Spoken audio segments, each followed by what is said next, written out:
This is Rick Wychek, Director of NAEHS and the National Toxicology Program. And I'd like to welcome all of you to the National Advisory Environmental Health Sciences Council for June of 2021. So Pat, Gary, I'm going to turn the virtual podium over to you. Thank you, Dr. Warchek. Good morning, everyone. Pursuant to the government and the Sunshine Act, all aspects of this meeting are open to the public except the review, discussion, and evaluation of grant applications and related information. And so what I'd like to do first is start with introductions of our staff and of our council members, and also members of NAEHS's Senior Leadership Committee. And when I call on your name, please give your name and also your affiliation. So I'll start with Dr. Goldman. Good. Hello, everyone. I'm Lynn Goldman. I am Dean of Public Health at the George Washington University. Thank you, Dr. Goldman. And Dr. Hurst Pichota. Hi, I'm Irva Hertz-Picciotto. I'm professor at the University of California, Davis, and I'm the director of the NAEHS-funded Environmental Health Sciences Center. Thank you. Dr. Kavanaugh. This is Terry Kavanaugh. I'm a professor at the University of Washington, Department of Environmental Health Sciences. Thank you. Dr. Korfmacher. Thanks, Dr. Ellison. I'm Katrina Korfmacher. I'm professor of environmental medicine at the University of Rochester, where I direct the community engagement core of our Environmental Health Sciences Center. Thank you.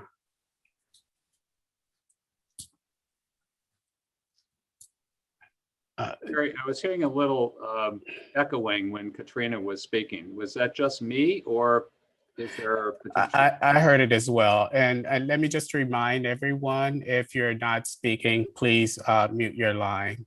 And we'll get to a few housekeeping rules a little later after the introductions. Thank you, Dr. Warchek. Dr. Parker. Hi, I'm Edith Parker. I'm Dean of the College of Public Health at University of Iowa. Thank you. Dr. Penning. Hi, I'm Trevor Penning. I'm from the University of Pennsylvania, where I direct the Environmental Health Sciences Core Center. Thank you. Dr. Perez-Lugo. Hi, everyone. Marla Perez-Lugo, visiting professor of environmental studies at Macalester College. Thank you. Dr. Rosette. Brad Rosette, Washington University School of Medicine. Thank you. Dr. Tanguay. Robin Tanguay, Oregon State University. Thank you. Dr. Vasquez.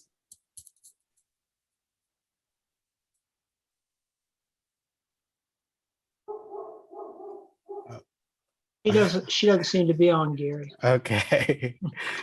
Someone was trying to answer for her. Dr. White Newsome. Good afternoon, Jalon White Newsome, CEO and founder of Empowering a Green Environment and Economy. Okay, thank you. Dr. Wright. I'm Bob Wright, Chair of Environmental Medicine at Mount Sinai School of Medicine. Thank you. Dr. Sabulis. Good afternoon.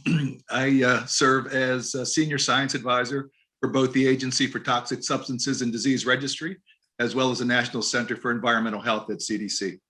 Thank you. And did Dr. Fitzpatrick make it? No. And Dr. Geller.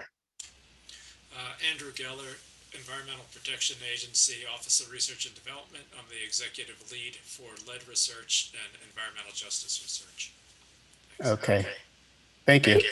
Gary, Dr. Fitzpatrick did make it on. Oh, okay. Dr. Fitzpatrick? You want to introduce yourself and your affiliation? Hi, everybody. Hi. My daughter called just as I thought I was hearing my name. Susie Fitzpatrick, Senior Advisor for Toxicology in the U.S. Food and Drug Administration. Hello, everybody. Thank you. Hello and welcome.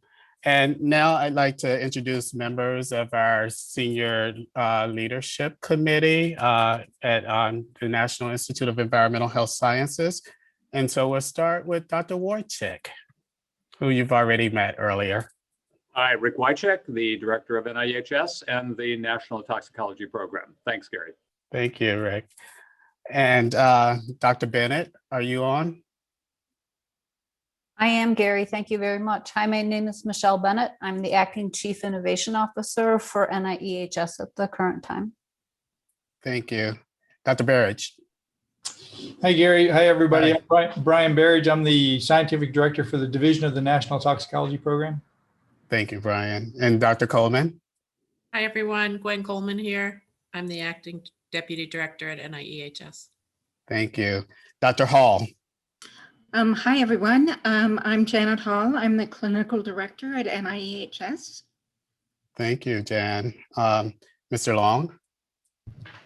Hello, everyone. This is Chris Long, the Executive Officer at NIEHS. Hi.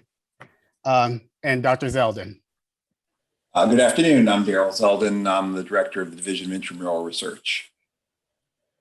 Thank you, Daryl. And hello, everyone. I'm Gary Ellison. I'm the Acting Director of the Division of Extramural Research and Training.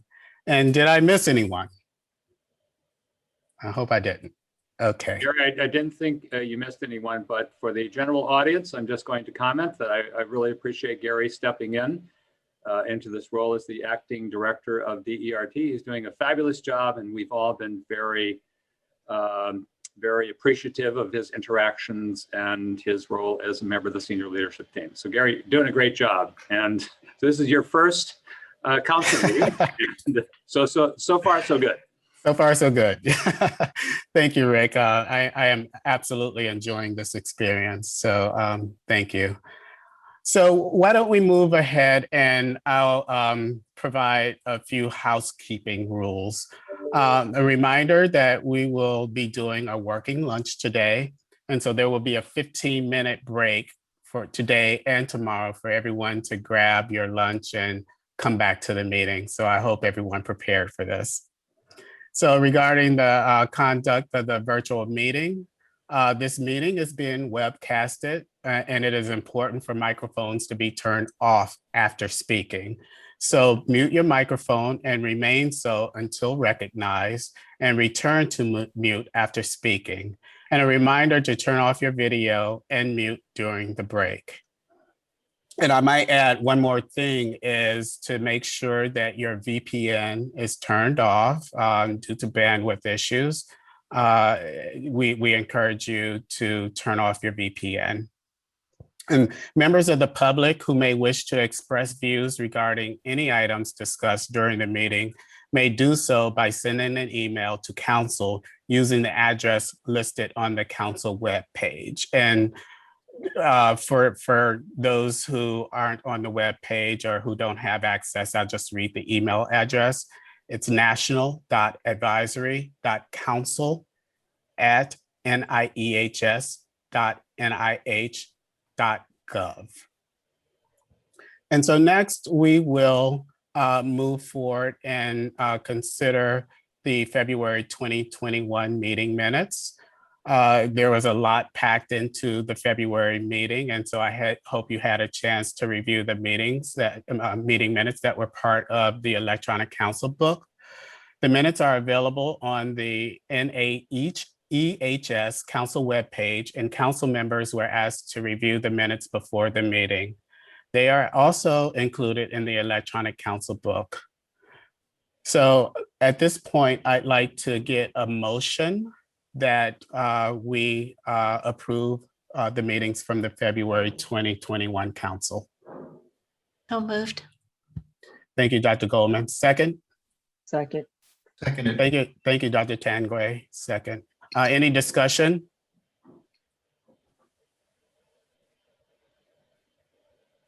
Okay.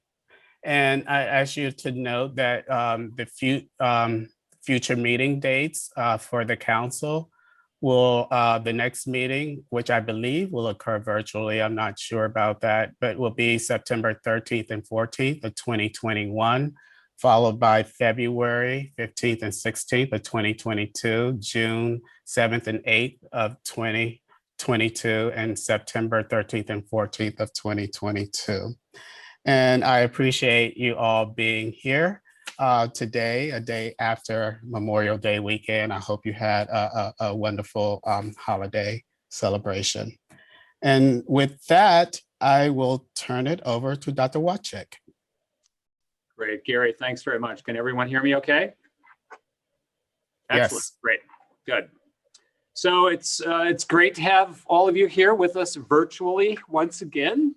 I want to take this opportunity to thank all members of council for your hard work and for your dedication to NAEHS. I know it's time consuming to serve on council. There's a lot of preparation that work that goes into this. And again, just I wanted to let you know, and we all on the senior leadership team want you to know that we very much appreciate your efforts. So I'm hoping that sometime in the future, we will be together in our newly renovated Rod Bell Auditorium. Although it's probably not newly renovated anymore, just we haven't been in it. So hopefully sometime. It's probably not going to be in September because I'm pretty certain that the council meetings in September are going to be virtual, but let's keep our fingers crossed so we can get this pandemic under control and be together sometime in early 2022. So let me go to the next slide, please. So let me kick things off as I usually do with the discussion of, well, today we're going to talk about the president's budget for FY22, which was released last Friday. So once again, this year, we are seeing an increase for both the NIH and the NIEHS, which is great news. So the NIH as a whole, for the NIH as a whole, the president is proposing a $52 billion budget, which is a $9 billion increase over FY21. So I should point out that the large percentage of this increase is for a new programmatic area called ARPA-H, and I will discuss this in just a couple of minutes. So for NIEHS, the good news is that the president is proposing a $937.1 million budget, which is $122.4 million above the FY22 enacted level. So this increase includes $100 million to support research on the human health impacts of climate change. The Superfund program is also slated for an increase of about $2 million, and we're hoping to continue to receive the $10 million from the Department of Energy, although we don't have confirmation of that yet. So if you add it all up, as I did last night, it's actually pretty good news. This would put NIEHS, our budget for FY22, it's slightly north of $1 billion. So overall, I'd say that this budget is encouraging, but I need to remind everyone that this is the president's proposed budget, and it's not the final budget. Congress needs to have a chance to weigh in. But I can tell you that there is strong bipartisan support for the NIH in Congress. Dr. Collins mentioned at one of our IC directors meetings, I think it was last week, that both the House and the Senate appropriation hearings went extremely well. So there were many members of Congress who expressed a strong support of the work that we do. And so let's stay tuned and keep our fingers crossed. And it's just very encouraging that there is such strong bipartisan support for the NIH in Congress. So let's go to the next slide. So if you look into the details of the president's discretionary budget, it's clear that many of the president's high priorities impact many of the programs across the NIH. So the first that I want to highlight is the fact that this president has a commitment to addressing climate change. So his priorities support research to understand the disparate health effects of climate change. So his administration is proposing government-wide investments to ensure that the benefits from tackling the climate crisis will apply to tribal communities, communities of color, low-income households, and disadvantaged communities that have been marginalized and overburdened by climate change. His discretionary request establishes a new Office of Climate Change and Health Equity that would be specifically focusing on decreasing the effects of climate change on vulnerable populations. So I'm very pleased to say that I've met with the senior advisor within this office. His name is Arsenio Bataka, and he really impressed me. He's someone full of energy, he's got a bold vision, and I'm confident that he has a great interest in executing on that vision. So it's really good news for us, and I think things are going to be happening. So there will also be a focus on bolstering resilience to health access and healthcare in the face of climate change. So as I mentioned, when I talked about budgets, to make this happen, the president is including $110 million in the NIEHS budget to support NIH-wide climate change and human health research, which is $100 million over FY21, since we already have $10 million dedicated to climate change and health in our budget. So other topic on the president's agenda that impact the NIH-wide efforts included discretionary request for $10.7 billion to address the epidemic of opioids and other substance use, which is about $3.9 billion over what it was in FY21. So additionally, the president is proposing to double the funding for firearm violence prevention. And this would be happening at both the CDC and the NIH. So most notably is that the president is requesting an additional $100 million to fund a collaboration between the CDC and the Department of Justice to start a new community-based violence intervention initiative. So there's also discretionary money that they're requesting at about the level of $670 million. This would be within HHS to help to aggressively reduce new HIV cases and to increase access to treatment and prophylaxis. So there's also a major effort to reduce maternal morbidity and mortality, and doing this through evidence-based interventions. And finally, the president's discretionary budget provides about $1.6 billion to the Community Mental Health Services Block Grant. And this would be to respond to the systemic strain on our country's mental health care system. So let's go to the next slide, please. So as I mentioned earlier, that a good part of the budget is going to this ARPA-H. And again, this notable feature is it's really about it's about proposing to establish the Advanced Research Projects Agency for Health, or ARPA-H. While we still don't quite understand most of the details about how ARPA-H will be administered across the NIH, what we do know is that this will be a health science, essentially the health science equivalent to DARPA within the Department of Defense. So our understanding is that this initial investment of $6.5 billion will drive transformational innovation in health research, and it will accelerate the application and implementation of health breakthroughs. So this $6.5 billion represents the greatest percentage of the increase in the NIH budget this next year. I mean, just overall, I'd say this is good news for health science research. And the ARPA-H aligns very nicely with the leadership value of innovation that I discussed with you at our last couple of council meetings.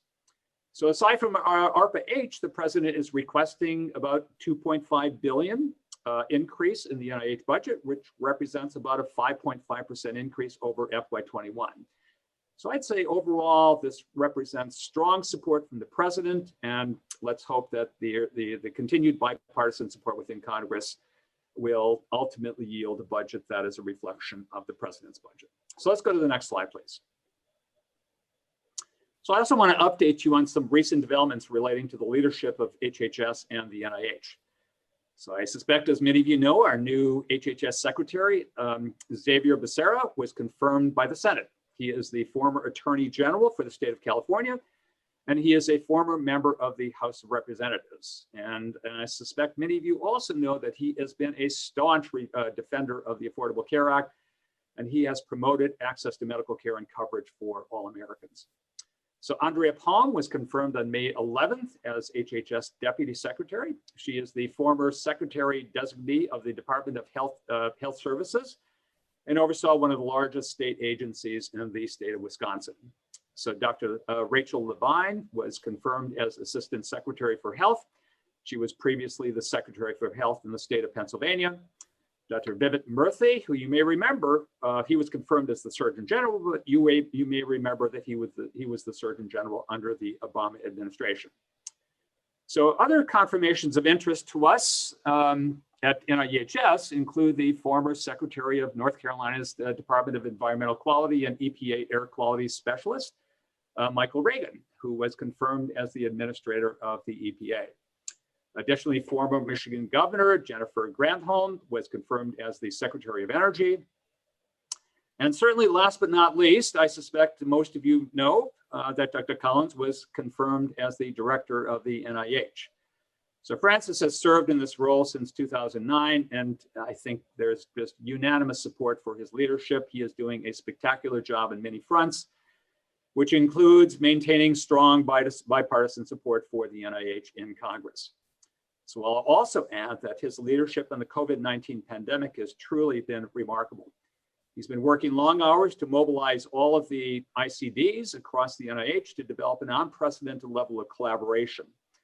He has been working tirelessly to bring together the public and private sectors to create some of the most effective vaccines for COVID-19 ever. He's been working to develop effective therapies for COVID-19, as well as to develop a whole assortment of different viral testing strategies and technologies that are already being deployed to help combat this pandemic. So I've personally been spending a bit of my time serving on the executive committee for RADx, which is the abbreviation for Rapid Acceleration of Diagnostics. So I'm also coordinating the efforts of the RADx RAD, which is the RADx Radical, which are innovative new strategies for detecting the virus. This is a $200 million program. And it's about radical diagnostics for COVID-19 and for PASC, something we've come to refer to as PASC, which is post-acute sequelae of COVID-19. So there are now home testing devices. In fact, I was in Walgreens yesterday afternoon. There's a home testing device in Walgreens that you can purchase. And these were developed through the RADx program. So stay tuned. I think that there are going to be some remarkably innovative new technologies that are in development that will likely revolutionize the development of viral detection approaches, both for potentially this pandemic as well as for future pandemics. So finally, I also want to note that there are a number of nominations that are still pending, including those for Dr. Lander, who is the nominee for the director of OSTP, Dawn O'Connell, who is the nominee for the HHS Assistant Secretary for Preparedness and Response, and Elaine Egerin, who is the nominee for the HHS Assistant Secretary for Legislation. So we're hoping to hear more about these nominations over the coming weeks, and I will keep you posted as we learn more. So next slide, please. So let me move on now to provide a summary of some of the work that has happened, or some of the work that NAEHS has sponsored since the last time we were together in February. So I want to remind you that there are 3 themes that provide the framework for our strategic plan. And we use our strategic plan to essentially guide the decisions and the work, the decisions that we make and the work that we do. So these three themes are advancing environmental health sciences, promoting the first theme is advancing environmental health sciences. The second is promoting translation, data to knowledge to action. And the third is enhancing scientific stewardship and support. So next slide, please. So theme 1 involves studying how environmental exposures impact all levels of biological organization. So it's really about understanding those biological networks that drive human biology and better understanding how environmental exposures and environmental perturbations can be interfering with those normal biological networks. Next slide, please. So I'm going to give you several examples of science advances here. The first science advance that I want to highlight comes from the late Sam Wilson's laboratory in our division of the Intramural Research Program. So I'll talk more about Sam later in my presentation, but for those of you who are not aware, Sam passed away last April after battling pancreatic cancer.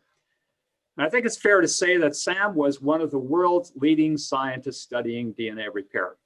So in this particular publication that I'm highlighting, which came out recently and was published in Nature Communication, Sam and his colleagues provide a time-lapse X-ray crystallographic illustration of how an oxidized D-GTP called 8-oxo-D-GTP gets inserted into DNA during DNA repair.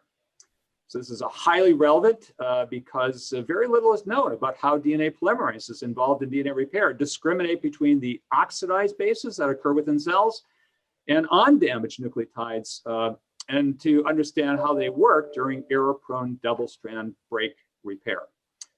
And it's noteworthy that DNA with 8-oxo-G is associated with increased cancer and other diseases. So therefore, the mechanistic insights gained from Sam's publication will help all of us to understand the role of error-prone DNA repair in promoting mutagenic processes associated with specific disease phenotypes. So a terrific piece of work from Dr. Wilson's laboratory. Next slide, please. So the next science advance that I want to highlight comes from our second intramural research division, the division of the National Toxicology Program. So this is the first product for the recently established Cardiovascular Health Effects Innovation Program in the DNTP. So given that cardiovascular disease is the #1 cause of morbidity and mortality globally, and that environmental hazard assessments have not traditionally been involved in specific assessments of the cardiovascular system other than routine histopathology, the cardiovascular HEI team has developed a novel biological framework that defines a pipeline of capabilities to specifically evaluate the potential for environmental substances to modulate cardiovascular biology. So this pipeline is referred to as the Cardiovascular Failure Mode Framework, and it's been used to identify mechanistic bioactivities in the TOX21 and TOXCAS databases that have specific relevance to cardiovascular disease. So specifically in this article, they describe how they identified 40 different targets from 314 assays. And they evaluated these targets with the ToxPy visualization tool and ranking system, and ended up prioritizing 1,138 different chemicals based on formal integration across multiple domains of information. So their approach identified drugs with known cardiotoxic effects, which is it's encouraging because it tells us that their system is working. But they also identified other drugs, several different classes of environmental chemicals, such as organotins, bisphenol-like chemicals, pesticides, and quaternary ammonium compounds that have strong biological activity against cardiovascular targets. So they're now in the process of comparing these findings with other existing data, and they'll be developing experimental strategies to test these compounds to assess their role in cardiovascular disease. So I personally found this article to be really quite interesting and encouraging, since it provides additional support for the in vitro microphysiological systems that Dr. Berridge and his colleagues really see as critical players in promoting the future of toxicology science. So great work, Brian, and your colleagues in the DNTP. Next slide, please. So as I typically do, I also want to highlight a publication that came out from our extramural community. The senior author of this particular work is Barbara Cohen, who leads the Child Health and Development Study. So this is a powerful 3-generation cohort that was the first to demonstrate that ancestral exposure to DTT in the F0 population, or the F0 generation, is associated with obesity and early menarche in the F2 generation. So the magnitude of this association is strong. You could read the article and convince yourself of that. And there are implications for increased risk of breast cancer. So Dr. Cohen was partially funded through the Breast Cancer in the Environment program. And overall, I'd say that these findings are consistent with the hypothesis that grandmother exposures to DTT have the potential to contribute to dramatic increases in obesity in the current young adult women, what we would call the F2 granddaughter generation. So it also provides additional support for the transgenerational effects of environmental exposures. So next slide, please. And finally, I want to, as I typically do, highlight what I'll call the cross-divisional collaboration, a paper coming out of the cross-divisional collaboration across the different divisions here at NAEHS.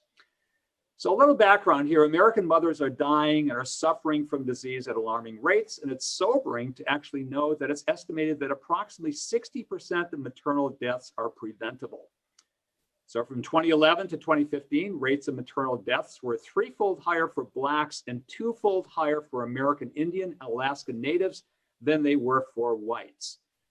Since we all know that there are important environmental exposures that contribute to maternal health, in this particular publication, scientists from across the NAEHS collaborated to publish a high-level overview of how chemical exposures in the air, the water, the soil, food, and consumer products are associated with a variety of maternal health impacts.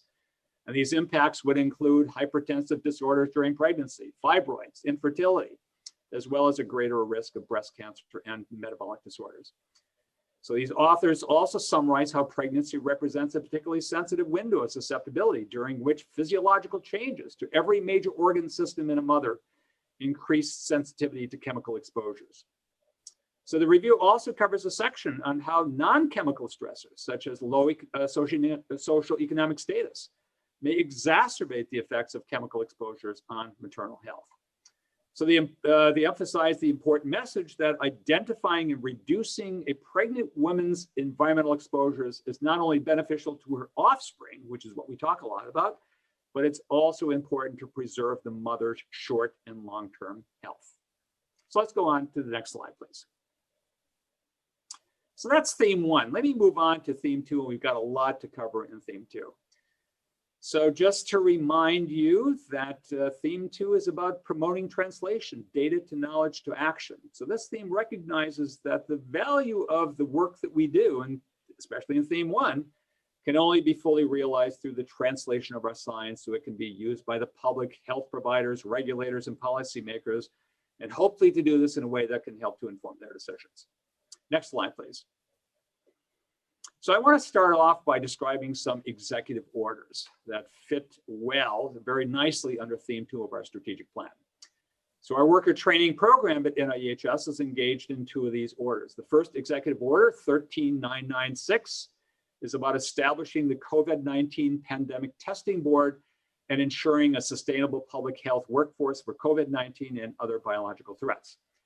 So our involvement in this executive order relates to the A3 directive that involves the need to strengthen the workforce by bolstering the training tools and support for testing, contact tracing, and vaccination efforts. So this is right in line with the types of things that the worker training program engages in.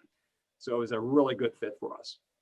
Executive Order 13999 is about protecting worker safety and health. And there are two directives that relate to NAEHS. C1, which involves issuing a new guidance to keep workers safe from COVID-19 exposure and to develop science-based guidance and mitigation strategies to reduce the risk of COVID-19 transmission in the workplace. The second directive of this EO involves, the second directive of this EO is C3, which involves establishing plans for standards, oversight, and outreach related to workforce safety. This also involves the need to issue revised guidance for employers and to develop enforcement priorities for regulators to protect workers from COVID-19. So I am really pleased to say that our worker training program has been on top of both of these EOs in the three different directives. So as you may recall from my presentation last February, we received a $10 million supplement for the worker training program. That was actually, I believe it was last March in 2020. So the worker training program has been working diligently to fund grantee organizations to train emergency responders and frontline workers and communities. They've also been working to develop small business technologies for skills development on virtual platforms. So there's been a total of 14 different supplemental awards that have been made for training activities or for e-learning small business projects thus far. So overall, best I can tell from some of the feedback that we're getting from, I think in many cases, weekly updates on these executive orders, the Biden administration seems to be really pleased with the progress we are making on all fronts. So I especially want to call out the leadership that Sharon Beard has been providing to respond to these executive orders. She has been on top of things, and it's just truly been a pleasure working with Sharon. Next slide, please. So since the inauguration, there has also been a number of executive orders that relate to climate change and health. And as we all know in the environmental health sciences community, global climate change has direct and indirect impacts on human health. So extreme weather events, along with the changing temperatures and rainfall patterns, create new and exacerbate existing threats to human health. And these impacts are especially felt in vulnerable populations. So President Biden issued two executive orders to support research in climate change and health, human health. The first of these is Executive Order 13990, which involves protecting public health and the environment and restoring science to tackle the climate crisis. It has specific mandates to review the actions and policies of all federal agencies during the Trump administration, and then to ensure that these federal agencies are complying with the Biden administration's environmental health policies. The second executive order, 14008, involves tackling the climate crisis at home and abroad. It takes a government-wide approach to the climate crisis based on an environmental justice framework. And I want to emphasize that it's based on an environmental justice framework. So this executive officer, this executive order also creates the White House Environmental Justice Interagency Council. And as I mentioned earlier, it establishes the Office of Climate Change and Health Equity within HHS. So it also establishes the Justice 40 initiative, which recommends that federal investments be targeted toward the goal that 40% of overall benefits of addressing climate change flow to disadvantaged communities. This is in line with the whole environmental justice framework for addressing climate change. Next slide, please. So as many of you may realize, we are tremendously excited about being unleashed to really seriously start addressing the issues associated with climate change and health. So the NIH has relaunched its Climate Change and Health Working Group. Currently, there are 11 ICs that are contributing to climate change funding opportunities, and I've been working together with several other IC directors to create a larger coalition of ICs focused on developing an NIH-wide strategy for climate change and health. So in the end, we hope that our NIH-wide strategy for climate change and health will seamlessly integrate with the strategy being developed at the CDC, and that the combination CDC and the NIH strategies will seamlessly integrate with the plans that are being developed across other federal agencies. So I'll update you on the progress that we're making when we meet again in September. Next slide, please. So there are a number of priorities that I want to take you through here. So we're working to establish, let's go ahead and click. Actually, why don't we click through? Let's click, let's put all of the different items here. So we're working to establish specific priorities on research on climate, environment, and health across the NIH. So we've not vetted all of these priorities yet with our partner ICs, but I thought I'd give you a sense of some of the things that are being considered and things that are emerging as part of the preliminary discussions. So the first priority builds on the need to train scientists in how to conduct climate change and health studies across multiple scientific disciplines. So their training will need to focus on a core set of competencies that will increase proficiency in developing climate change and health hypotheses.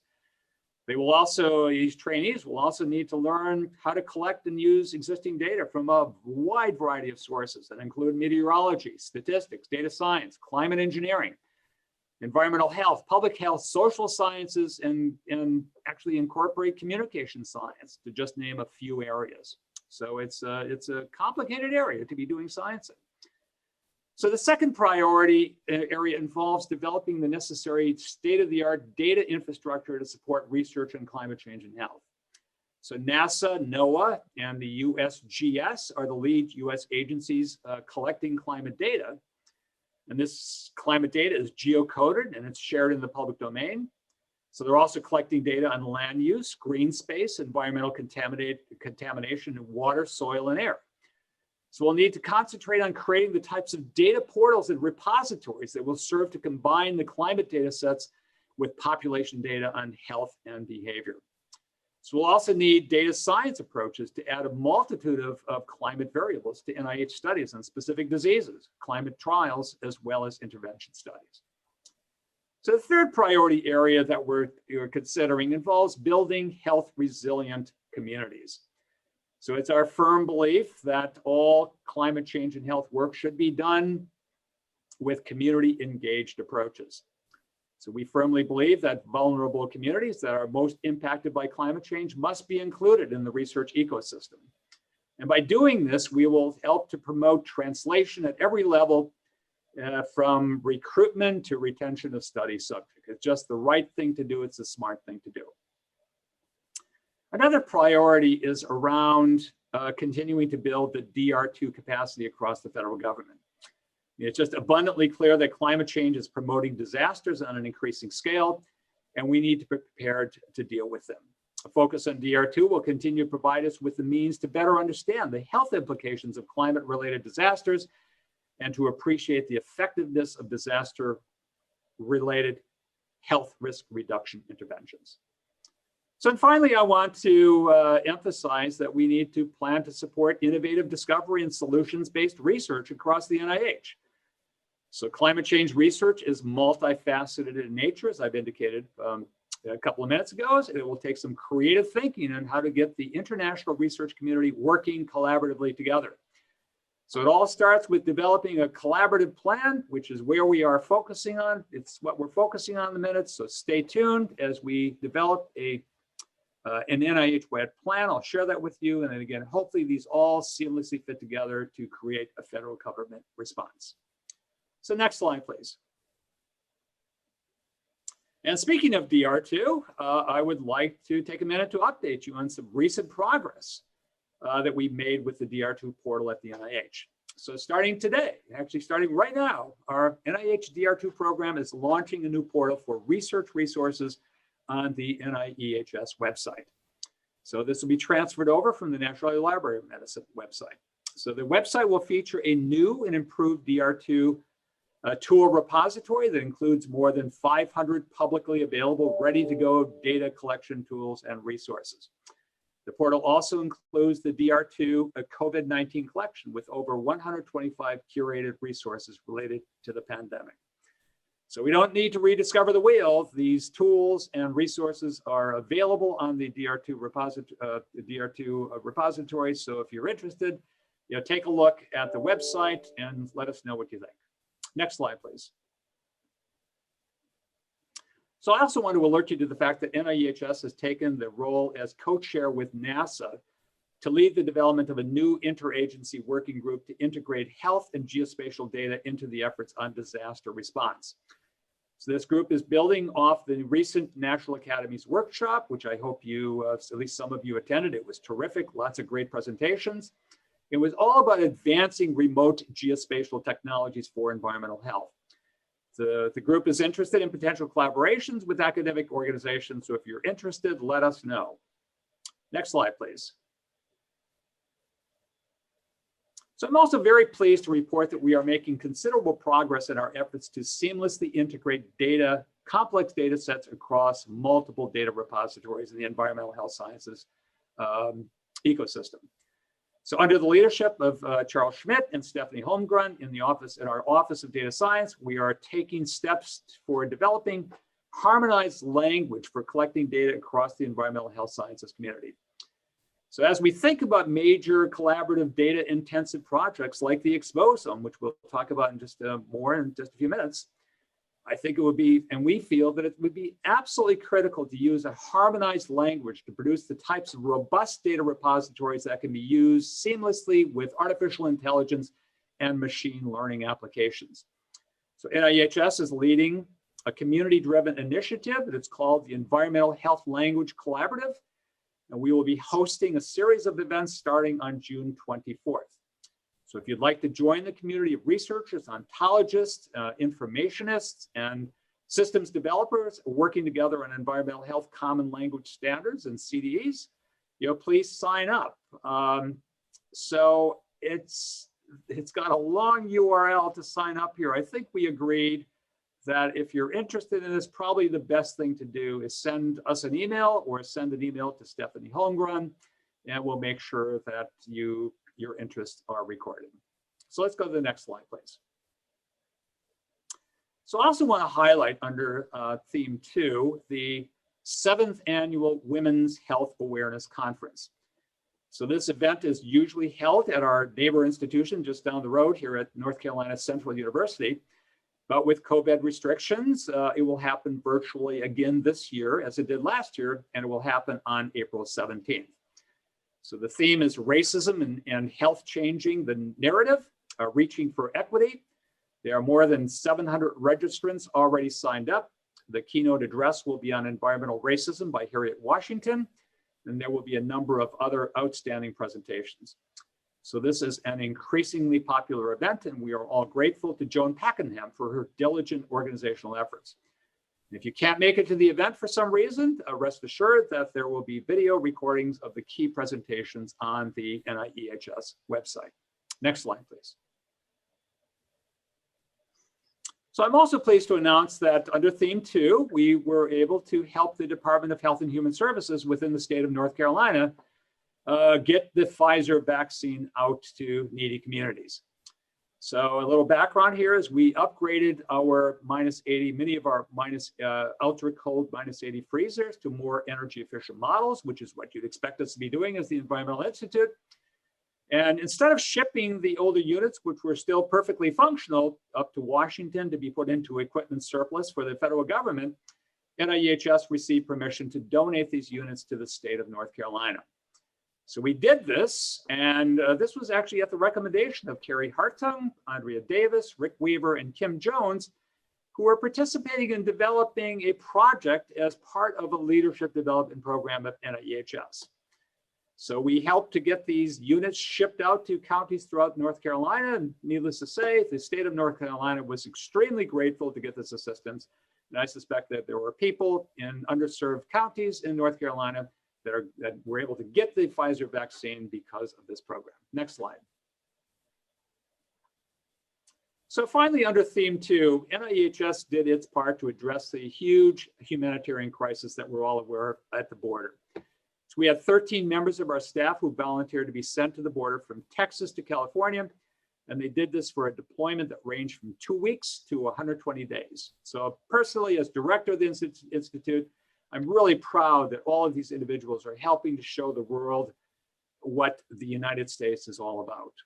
So at this point, John, I believe that we have a video of Dr. Myra Westmoreland, who returned from the border, and we'll spend a couple of minutes telling us more of what the experience was like. So John, roll the video, please. Hi, it's Mai coming to you from Southern California. It is about 1:30 on a Wednesday morning, and I am about to get some rest so that I can get my day started. I usually start about 6 a.m. and yeah, so I'm here to support HHS's mission on centered around the safe reunification of unaccompanied children with their loved ones. And it's hard work, long days, but immensely rewarding. I think we have about 1/5 of the number of children that the site can hold. So the work is hard now, and it's just going to get even more interesting in the future. I remember, look back to the first day when the first bus rolled in, the busload of kids, and I remember being so very excited because I thought, oh my goodness, the kids are going to be here. And, you think about all of the great things that are going to happen when they show up. You're going to play games, you're going to kick the ball around, you're going to, keep smiles on their faces, and just, I had these thoughts because I had not experienced anything of this magnitude before. And I remember seeing the first child come off of the bus and how I found it to be so very difficult to see. And I never thought it would be that hard. And I think it was so hard for me because he was so very small. And thinking about how far he had come by himself. The one child that came off first was where my focus was. And honestly, it hasn't gotten any easier for me to see it.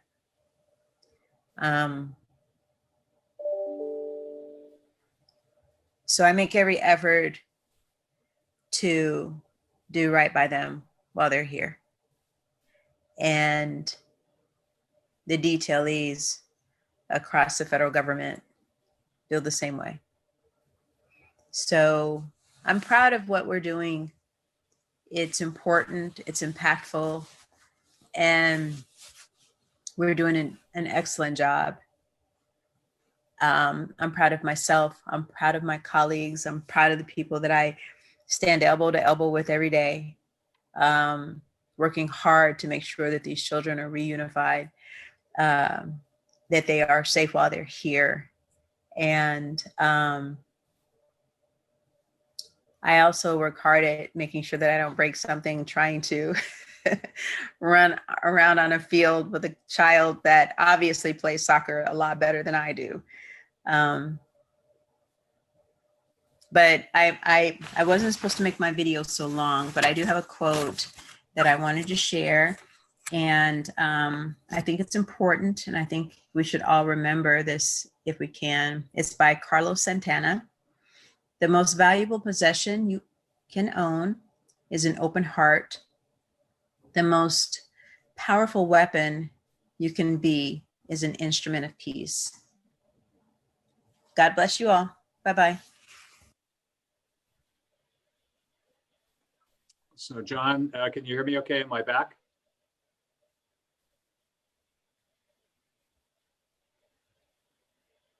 Okay, and can everyone hear me okay? Just want to make sure that my microphone is working. Yes. Okay, great. Well, let me just say that, Myra, you may be proud of yourself, but we are so proud of you and proud of all of the staff from across the NIH and across HHS who are getting there to the border to help.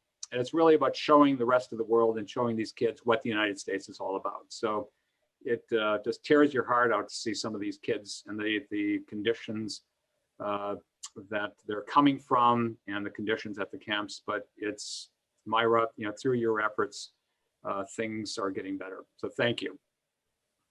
Okay, so let's move on now to the theme 3, which you will recall is about enhancing environmental health through stewardship and support. So let's go to the next slide. Okay, so first of all, as the Environmental Institute at the NIH, I am very pleased to announce that NIEHS has initiated what we call the Green Researcher Program, and we did this in 2021.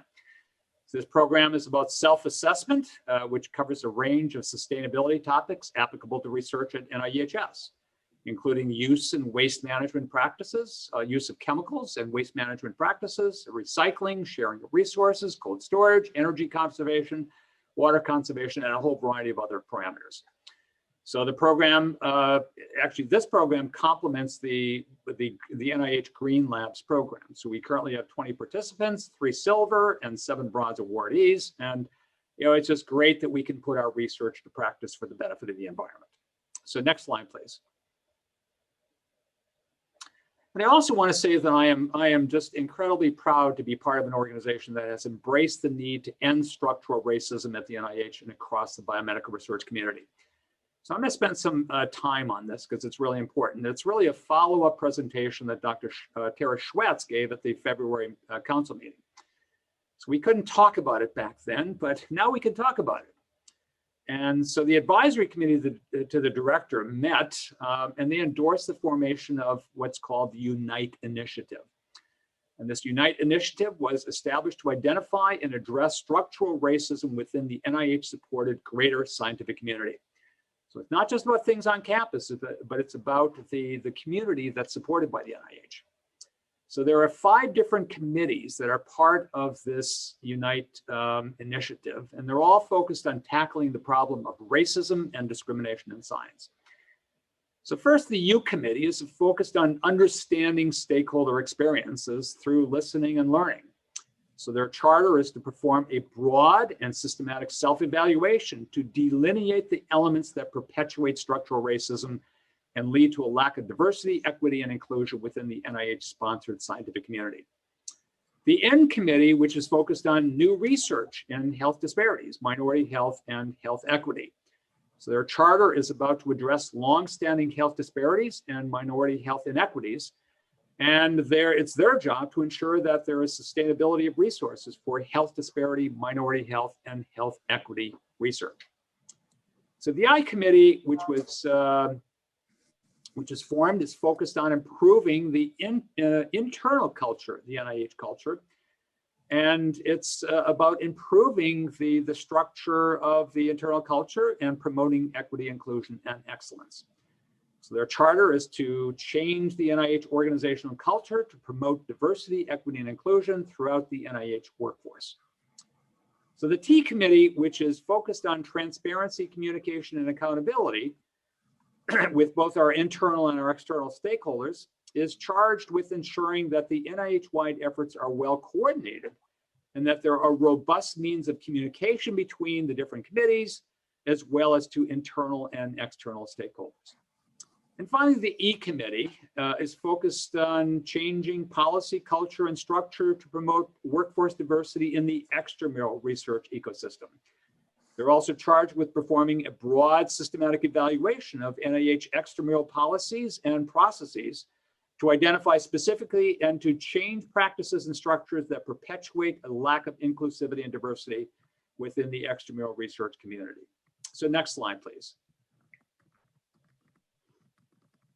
So following the special session of the advisory committee to the director, which was held last February, soon after our council meeting, there were 10 specific concrete actions that were proposed and that were approved.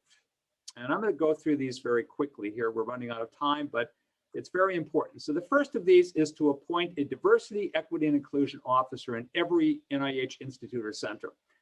So this officer will have direct access to the IC director and will be responsible for tracking, advancing, and coordinating IC-specific diversity, equity, and inclusion efforts. We already have a budget in place to support this new functionality. So stay tuned. I hope to report progress on this new hire when we meet again in September. So the second is to require each IC to develop an anti-racism plan, which is something that is currently underway here. The third is to systematically gather and make public data on the demographics of NIH's workforce across all science, health, research, and infrastructure positions. The fourth is to implement approaches to support the expansion of the NIH Distinguished Scholars Program, which you may recall Dr. Hannah Valentine discussed this with us when she gave a presentation to council a few months ago. And she did this when she was at the NIH. So it's a specific mechanism to encourage hiring of new scientists based on the principles of diversity, equity, and inclusion. So the fifth is to establish an anti-racism steering committee and to promote practices that create effective mentoring and to enhance retention and promotion of at all levels within the NIH community. So that steering committee has been formed and several members of our staff are actively engaged in that steering committee. Next slide, please. So the sixth is to promote existing recruitment tools and other best practices for recruiting diverse applicants. So there are a number of things that we have in place, and we're going to make sure that we follow these rules. The seventh is to revise the NIH manual, chapter 13.1.1, which is about preventing and addressing harassment and inappropriate conduct, to acknowledge racial discrimination and harassment more explicitly. The eighth is to expand the internal anti-harassment campaign to include anti-racism, and to make NIH staff aware of the options for reporting racist actions. The ninth is to update the portraiture around the NIH campus to reflect the diversity of our society.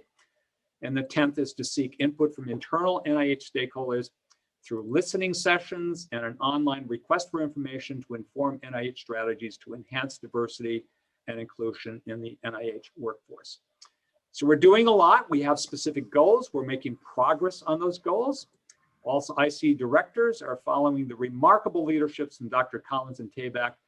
We've truly embraced the need to change the culture in a way that eliminates structural racism across the NIH and across the biomedical research enterprise. So let's stick with it and let's all work together and make progress. Next slide, please. So in the interest of time, I'm not going to go into a great deal of detail on this. You'll be hearing more about this later in the presentations. That'll be tomorrow.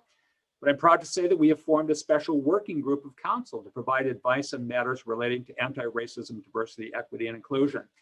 And I want to thank Karen Vasquez for agreeing to chair this working group. And again, you'll be hearing more about this tomorrow afternoon. Next slide, please.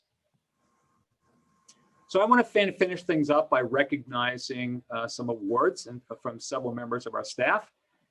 So Lisa Ryder was appointed as a senior clinician in the clinical research branch and will serve as the head of the environmental autoimmunity group starting today. In fact, for those of you who are on our intramural email, you'll notice, if you haven't already received the email, that there was an email from Dr. Hall announcing her position. So she will lead the group that is located at the Clinical Center in Bethesda. So Dr. Fred Miller was unanimously approved by the Board of Scientific Directors as an NIH Emeritus Investigator. So you may recall that I described how Dr. Miller retired from federal service in March of 2020 after 40 years of service, with more than 20 of those being at NIEHS. I also want to acknowledge that Dr. John Bucher, senior scientist in the NIEHS division of the National Toxicology Program, retired at the end of April after nearly 4 decades at the Institute. I have to say that his scientific achievements, his innovative thinking, and his mentorship will have a lasting influence on this institute and the National Toxicology Program in particular. So John, thank you for all of the years of service. We really appreciate it. Next slide. So I also want to recognize a couple of members of our staff for awards and recognition that they received. So Dr. Scott Williams, who is the Deputy Chief of NIEHS Genome Integrity and Structural Biology Laboratory, received the Southeast Regional Collaborative Access Team Outstanding Science Award. So each year, the different individuals who are members are selected, and so Scott was selected this year. So congratulations to Scott on that. Also, Humphrey Yao, the head of our NIEHS Reproductive Developmental Biology Group, was elected to the Society for the Study of Reproduction Board of Directors. So Humphrey, that's really terrific. Next slide, please. And I also want to recognize Sharon Beard. She is the acting director of the NIEHS Worker Training Program. And I'm recognizing her for having been selected by the AIHA Environmental Issues Committee as the recipient of the AIHA Rachel Carson Award. So the committee awards this recognition, awards this honor in recognition of an individual's environmental advocacy in the spirit of Rachel Carson. So the award is bestowed upon an environmental health and safety professional who has attained outstanding success and distinction in their environmental and industrial health work. And I'm absolutely confident that I can't imagine someone who is more well-deserving of this award than Sharon. So congratulations, Sharon. Next slide, please. I also want to acknowledge Dr. Robin Stanley. I talked about some of her work a couple of meetings ago. She was recently awarded tenure by the NIH Central Tenure Committee, and she was promoted to senior investigator. So congratulations to Robin. Next slide. And I want to end with just a tribute to Dr. Sam Wilson. So we all feel we lost not just an outstanding scientist, but we lost a wonderful friend last April. Sam was the head of the DNA repair and nucleic acid enzymology group in the Laboratory of Genome Integrity and Structural Biology. He moved to NIEHS in 1996 to assume the role as deputy director of the Institute. He also served as the acting director of NIEHS and the National Toxicology Program from 2007 to 2009. So Dr. Wilson has published extensively, authoring many research and environmental health policy publications, and he's been the editor of several different reference volumes. And since 2011, he's served as the editor-in-chief of DNA Repair. So he's received many honors and accomplishments, and I just don't have the time to go through all of them. But I want to highlight a couple because I know that he was especially proud of his numerous mentoring awards. So in 2014, Sam was selected as the recipient of the Mentor of the Year Award, and in 2015 he was the NIH Ruth Kirstein Mentoring Award recipient. So there's been a special issue of DNA Repair entitled "Tribute to Sam H. Wilson: Shining a Light on Base Excision DNA Repair." It was released in September of 2020, and it highlighted his scientific contributions over more than a 55-year career. So if you're interested in learning more about Sam, you could read the the publication, some of the publications in DNA repair, but you can also read what was an excellent overview of his career in the December 2020 issue of the NAEHS Environmental Factor. So let me stop at this point, and I am happy to entertain any and all questions that you may have. So Gary, let me turn it back over to you. And if you could moderate the Q&A, that would be terrific. Sure. Thank you, Rick. That was a really excellent presentation. And I'm seeing comments in the chat box that folks were really moved by Myra's video of her work on the border. So anyway, I'll open it up for questions, comments. If you don't mind, please use the reactions button to raise your hand so I can call on you. Okay, Bob. And then Jalan. Rick, great Hey, Bob, presentation. how you doing? Good. I just had a question. I really love the idea of the creating a database on climate variables with NASA and NOAA, presumably with probably other agencies like EPA. But I was wondering about whether or not there's been any discussions of public-private partnerships, for example, with Google or Apple, because some of these databases would probably be more accurate if we knew exactly where people are, and Apple probably knows where just about everybody on this call is right now. So there may be some additional benefits from that sort of thing. Well, Bob, I'm a big, I think as you may have heard, I'm a big supporter of public-private partnerships. I think one can structure these in a way that it's beneficial for the academic community, for the industrial community. And in the end, these can be structured in a way that really serves the needs of the global environmental health sciences community. So we haven't specifically discussed how we're going to create public-private partnerships, but if you have specific ideas, I'm all ears. And anything I can do to help to catalyze that, I'd be more than willing to help. We also, just as a comment, Dr. Collins has promoted a number of public-private partnerships very effectively using the NIH Foundation. So we have the mechanisms in place to support these types of things. So if there are specific ideas, actually the best thing to be doing at this point is to be talking with both Charles Schmidt and Stephanie Holmgren in our Office of Data Science. And if you have specific ideas, bring them forward. Let's see what we can do.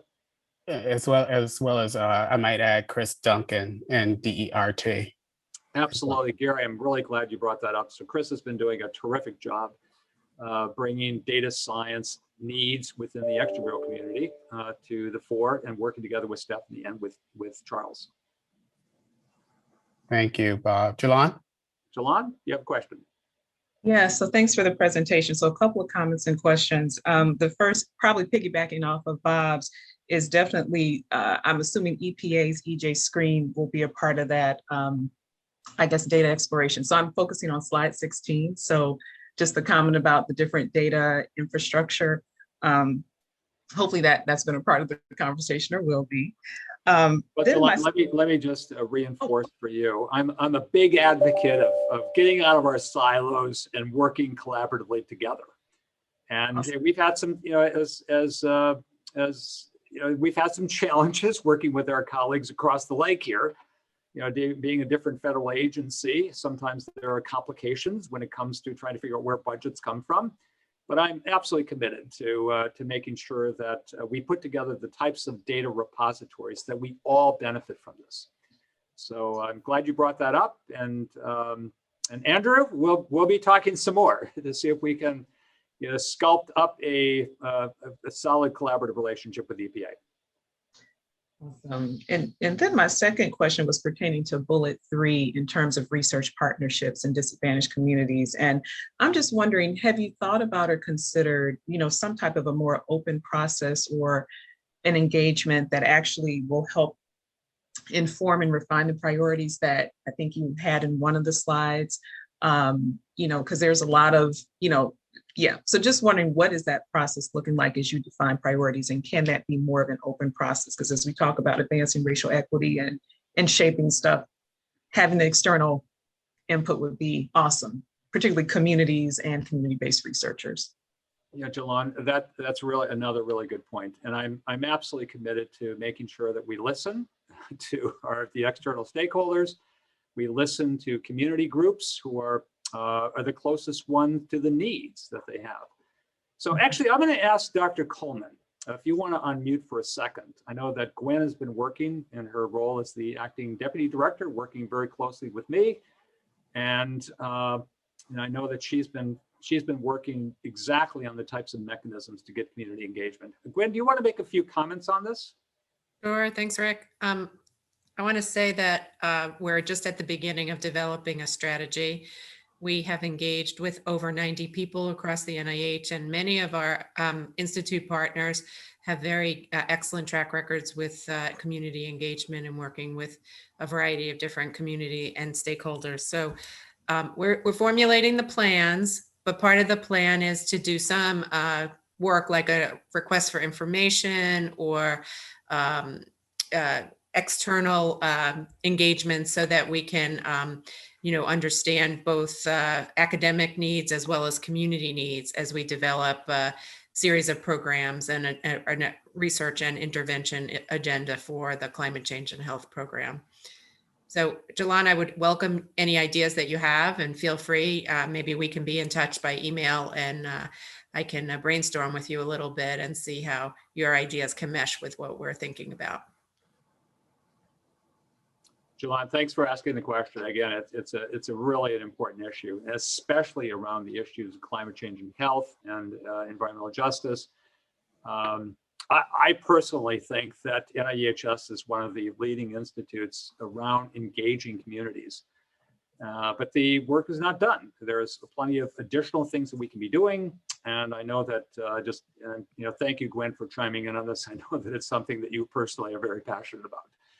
So we're going to harness that passion, and we're going to make sure that we can do some very creative things around community engagement. Jalon, does that answer your question? Yes, I'm good. Thanks. Okay, terrific. Other questions or comments? I see that there are 14 things in the chat box. So Gary, I don't know, are there other questions that are filtering in through the chat? I don't see any questions regarding your talk. I think, as I mentioned earlier, folks are really responding to Myra's video, and there's a comment about if there are any ways that the extramural can help with at the border, to let them know. So I'm not sure if you have any information about that, or Mr. Long, or I'm not aware of any ways that individuals from the extramural community can participate, but we can certainly look into that. Certainly be encouraging it there. Actually, Chris, are you willing to unmute, and is there anything you can comment on related to people in the extramural community getting engaged in the border crisis? So Rick, this is Mitch. Chris had to step out, but the program now that we're using for our volunteers is limited to federal employees. So that opportunity is not available through that, but we will check to see if there might be other opportunities that might be available for the extramural community. Great. Okay, thanks, Mitch. Thanks, Mitch. And Mitch is the Deputy Executive Officer here at NAEHS, and has been handling, well, it's Mitch and Chris have been handling the details around getting staff engaged and sending them off to the border. So getting to the border, it's a bit complicated. It's so right now it's limited to federal employees. I know, for example, there are several postdocs and trainees who are interested in volunteering their time and getting to the border, and unfortunately there are a number of reasons why that we can't make that happen. But we can encourage other organizations to roll up their sleeves and help out. It's a huge humanitarian crisis, and I'm hoping that we can all pitch in. Okay. Gary, other questions or comments? I think we're done. I think it's if we could just move on to the next agenda item. We're at time right now. Okay. Good. I think you want to make a few comments before we move on. Yes, before we move on and Gary introduces our next speaker, I'll just comment that I've been, as well as many of you have heard me say, that I've been working with other institute and center directors, trying to figure out how we can better integrate environmental exposures into studying the etiology of human disease. So Walter Koroshetz, who will be giving a presentation a little bit later on this afternoon, and I have been talking at length about how can we use or study environmental exposures as it relates to the development of neurological diseases. So I know that Walter, a question that often comes up is, well, how do you study the environment? How do you capture environmental exposures? So Gary Miller, who published an outstanding overview of the exposome last year at about this time, maybe it was a little bit earlier in 2020, but it was a very comprehensive and an outstanding presentation of what the exposome concept is all about. So for this afternoon, both Gary and Walter have agreed to give presentations. So Gary will talk about the exposome concept in a multi-omic framework.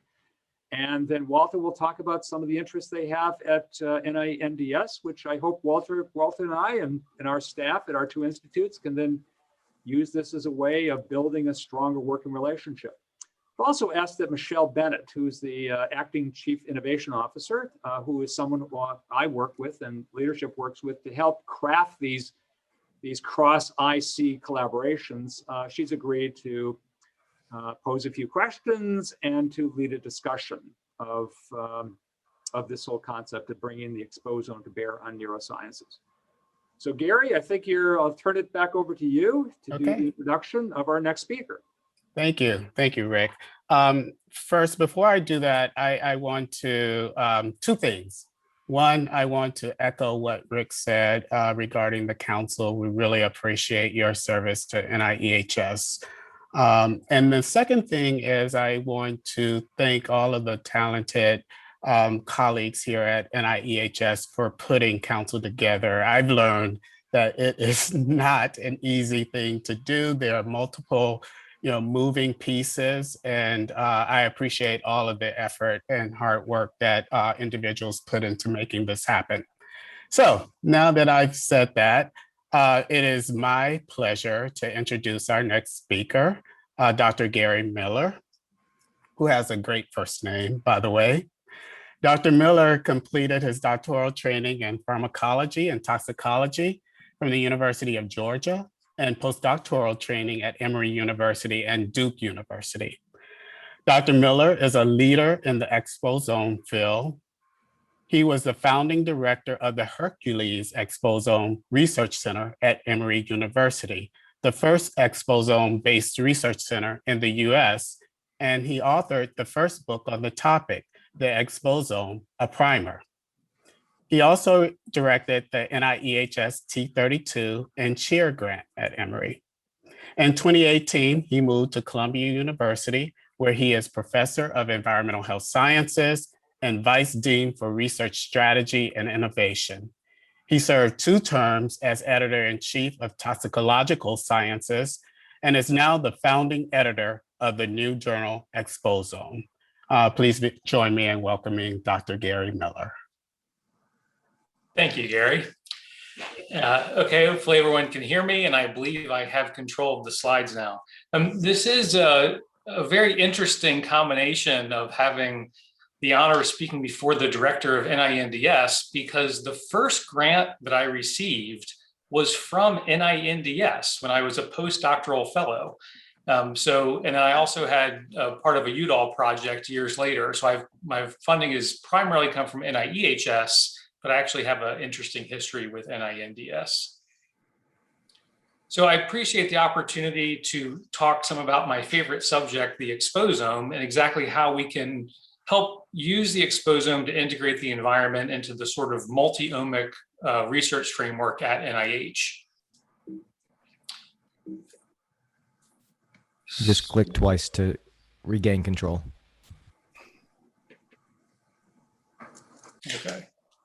Okay, there it is. So I want to start with this sort of imbalanced equation. So we know that our genes and our environment combine to make our phenotype. But if you look at the overall level of research the last couple of decades, we spend a disproportionate amount of time, money, and energy on genetics.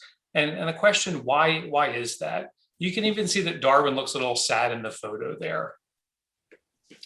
I think the main reason for this is the really extraordinary advances in the field of genetics and genomics that occurred well over the last century. Going way back to Mendel's work, the early work with NIH had a lot of work on DNA, the elucidation of the structure of DNA and RNA, the Human Genome Project, and now our ability to get our DNA analyzed through Ancestry.com or 23andMe, it's become quite a commodity.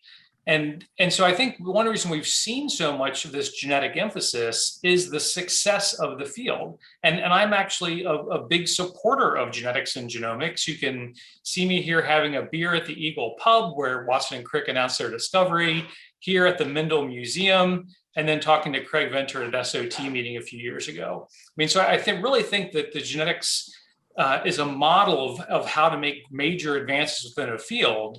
But again, we get back to that G by E equation, the E has been underrepresented. And this is where the concept of the exposome comes in. So in 2005, Christopher Wild, who became the director of IARC at the World Health Organization, published this paper where he proposed this idea of an exposome to complement the genome. And he was coming at this from a molecular epidemiologist standpoint. And he defined the exposome as all exposures from conception onwards, including those from lifestyle, diet, and the environment. A few years later, Dean Jones and I put forth a refined definition, something that we thought was a little bit easier to address, being the cumulative measure of environmental influences and associated biological responses throughout the lifespan that also included exposures from the environment, diet, behavior, and endogenous processes. And I'm actually going to spend quite a bit of time talking about definitions because there's been a lot of confusion and controversy about it. And I think it really needs some attention to really think about what it is we're trying to accomplish. So first off, when you think about these external factors, this was from a review we published last year, is that we're thinking about the environment in a very broad way. We're thinking it from an ecosystem level and the built environment, our green space and our blue space, various lifestyle activities of the social environment, issues of structural racism, social networks, social capital, and then the more classical physical chemical aspects that we think about a lot from like NAEHS standpoint of pesticides, flame retardants, and various contaminants we find in water and air. But one of the really important messages here is that you can have these external factors around you, but if they get into your body and are going to impact your health, whether it be an inequality issue or a pesticide, it has to be converted into a biochemical signal in the body. If it's affecting your blood pressure, it must affect some of those intermediate steps there. And so it's really critical to understand it's not just the exposures themselves, but linking them to that change in biology, that internal signal that drives those effects. And so as I prepared for this, I went back and looked at the many different ways that I had looked at the exposome. And I pulled from a slide where I had kind of a shortened version of the one I explained before, and realized that I had inadvertently changed the word associated to corresponding, but realized that that was probably a better word. So I have this, a new revision of this revised definition being the cumulative measure of environmental influences and the corresponding biological responses throughout the lifespan. In another chapter, we opened saying derived from the term exposure, the exposome is an omic scale characterization of the non-genetic drivers of health and disease. Again, we're describing a similar thing, but there's many different ways of doing that. And from another slide, I had another definition where I was looking at kind of the combination of genetic factors, the combination of external factors, and how the exposome is really the right complement to the genome. And so the exposome is a systematic, unbiased, and omic scale characterization or examination of external factors contributing to disease or a health status. So again, there's multiple pieces to this. I think that a key part of it is that we want to look at it in a systematic, rigorous way. It should be unbiased, and it should be in this sort of omic scale where we're measuring not just one or two or a dozen different features. We're doing it in the same way we do genomics or proteomics, where we're trying to measure everything that's a member of that particular family that you're studying. And so this brings back to when you're thinking about definitions is I thought we should define some definitions. So defining the term operational definition. So an operational definition, when applied to data collection, is a clear, concise, and detailed definition of a measure. The need for an operational definition is fundamental when collecting all types of data, and especially important when you're trying to make a decision about whether or not something is true. So the idea is that we do need to have an operational definition, and that operational definition of the exposome may be different depending on which disease process is being studied, which population is being studied, but we still need to define these parameters at the beginning and have a functional operational definition that we use when we're pursuing a particular study. So in looking at this, the version that I like to use, the cumulative measure of environmental influences and corresponding biological responses, the cumulative measure was very intentional, that we wanted to use it to indicate if you're analyzing an individual's exposures today, that those exposures are an accumulation of what's happened in that person's lifetime. And so any point in time, a person's biological or health state is a reflection of that genetic makeup and the lifetime of exposure to external forces. So while I would love to have data on an annual basis throughout someone's lifespan, I still have value in measuring what I can measure today, because the person their health is what it is right at that point. So we may be missing some things, but it's still a valuable piece of this. So for example, if you were using proteomics to measure phosphorylated tau, which is involved in Alzheimer's disease, we don't question why we didn't have that measure from 50 years earlier. Why don't we have the tau levels from when they were for an infant? It's because right then at that point, when you're trying to make a diagnosis of Alzheimer's disease, you have the patient in front of you. You have material from that you can do that, and it's actionable. So while yes, we want to have multiple measures, we still want to be able to measure what we can do in the here and now. And so that the idea is that at any one point, we are an accumulation of what has occurred in our past. The environmental influences I just went over, again, broadly defined. We're looking at all of these different factors in this way. But again, in a particular study, you may be looking at some subset of these based on what can be measured for that project. Maybe it is focused more on environmental chemicals. Some might be more involved in social factors or whatever it would be, but you need to define that aspect of it. And then these corresponding biological responses. So this is what I think is very interesting from an NIH perspective, is that when we look at most of the work that's being done by NIH across all institutes, it's focusing on that biological response. It's focusing on what's happening to the body. And some of these might be due to a gene mutation, but you're still looking at, the majority of these studies are looking at non-genetic factors that are altering some biological effect, whether it be a dietary change or a stress impact. NIH is very good at studying these biological responses. And this could be done from a genomic study, an epigenomic, transcriptomics, proteomics, lipidomics. All of these are measuring biological function.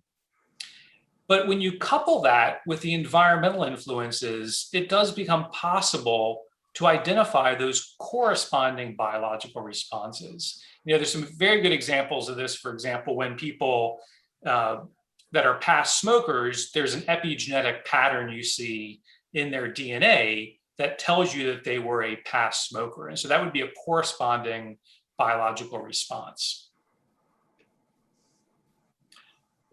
So, what does this mean for the exposome? If you have studies that are underway that are doing that omic scale biology, it becomes less important for an exposome scientist to measure the biological response if that's already being collected.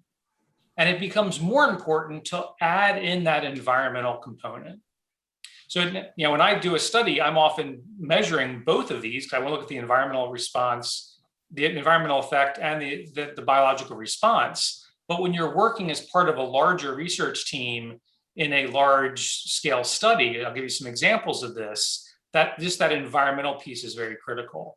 And it would be nice if we could create a historical exposure matrix for individuals that looks at past exposures, but more often than not, we're really limited to what we have at the time in front of us. But individual, we know we can maybe collect some biological samples from them, we know some about their history, but we have to work with what we currently have. And one great example of this is that we generally know where people live and work. Many of these studies have been geocoded, we know people's addresses, and we may even know this over time. And so there was a very nice workshop hosted by the National Academies on looking at these remote geospatial technologies. Just happened several weeks ago, and just coming up in a couple weeks, NAEHS is hosting kind of a follow-up program to this. It's looking at how to integrate these multi-scale geospatial environmental data into these large population studies. So this is a really great opportunity here, is that if we have this geocoded data and we can learn how to extract this satellite level data, population scale data, that's going to give us a lot of information about what people are exposed to at a general level. The resolution isn't quite where we want to be, but it does give you a lot of information at a population scale. And so just to go back in time a bit, back in 2013, when we were awarded the Hercules Exposome Research Center, the idea of this center was to build the infrastructure for doing exposome research. It wasn't to do the exposome per se, it was all about infrastructure. And this included the work that Dean Jones did in advancing our untargeted or non-targeted high resolution mass spectrometry to build up this sort of exposomic level measurement coupled with the metabolomics. We spent a lot of effort increasing our targeted mass spec capabilities that was led by Dana Barr. And we seeded numerous exposome-based research projects where individuals were trying to build some of the components that we would need to pursue these larger exposome scale studies. And then we also spent a lot of time developing educational programs to help teach people how to do these things and how to learn about the concept of the exposome. And I just want to give a couple examples of this. This is an interesting case study of the trials of science. Is that this project that was led by Mark Krausnitz at Georgia Tech, who was part of our Hercules Center, was actually the first pilot award that we gave back in 2013. And so Mark had developed these microneedle patches to deliver flu vaccine. It would take desiccated flu into these flu vaccine into these microneedles that dissolved in the skin and delivered the vaccine. And we asked Mark if he could make that go in reverse. Could he find a way where he could use this microneedle patch to draw out interstitial fluid that we could then apply our exposomics and metabolomics approaches to? And so he did this. He actually ended up getting a follow-up pilot award from this. And then this just happened, I think, in November. So almost 8 years later, 7, 8 years later, this paper was published in Science Translational Medicine, where we showed that we could do this, that this small microneedle patch, minimally invasive, could pull out interstitial fluid, and we could measure thousands of features by high resolution mass spectrometry. And we got to learn about how much of that correlated with suction blister fluid or plasma, and to start seeing how many biomarkers you could pick up from this minimally invasive technique. And what's intriguing about this is that this is something that once it's fully developed, doesn't require a person to go in and see a phlebotomist to get blood taken. It's something that can be done. You could mail these out. A person could wear it for a few hours and mail it back, and you could get this sort of information. So again, it was one of these enabling technologies that we were working on that would help scale these sorts of exposome studies up. One of the biggest advances I think that was made through this time and is ongoing is the use of these high resolution mass spectrometry untargeted approaches. And so the idea is we use both liquid chromatography and gas chromatography based Orbitrap instruments to measure as much as we possibly can in a biological fluid, whether it be plasma, serum, or urine. It takes very extensive separations on the mass spec side, but then the really detailed work on the informatics, pathway analysis side, and a lot of follow-up identification. But what we found was that by combining the gas phase and the liquid phase analysis, you got excellent coverage of chemical space. And so there's some things that the LC doesn't pick up, there's better things that the GC picks up, but when you do them together, you get this really nice coverage of these exogenous chemicals, but also the metabolites we find inside the body. And so this has been a big part of driving this technology forward. And one of the challenges that's special for the exposome is while there's overlap with people that do the high resolution metabolomics, in general, people studying metabolomics don't care about environmental chemicals. They view a plasticizer as noise or an artifact in their system, where we view it as a potential causative agent of a condition. So in metabolomics, there's really very little development in further identifying environmental chemicals. And that's been a big push on this side, is trying to drive this forward to optimize these techniques to measure those environmental compounds.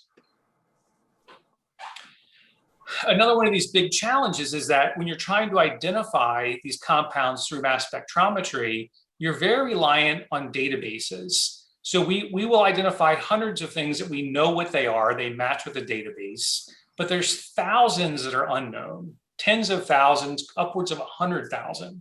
And so when you look at the data sources to make these comparisons, for example, you have different libraries that have 100,000, 500,000 compounds in them, but even like PubChem has 96 million compounds in it. And so when you start trying to search for matches in these databases, the computational challenges become overwhelming. And a great example of innovation was that Emma Szymanski, who was part of this paper, recently worked with the PubChem group to develop something called PubChem Lite for exposomics. And the idea was that of those 96 million compounds, many of them we would never see in nature. They were pharmaceutically derived or something.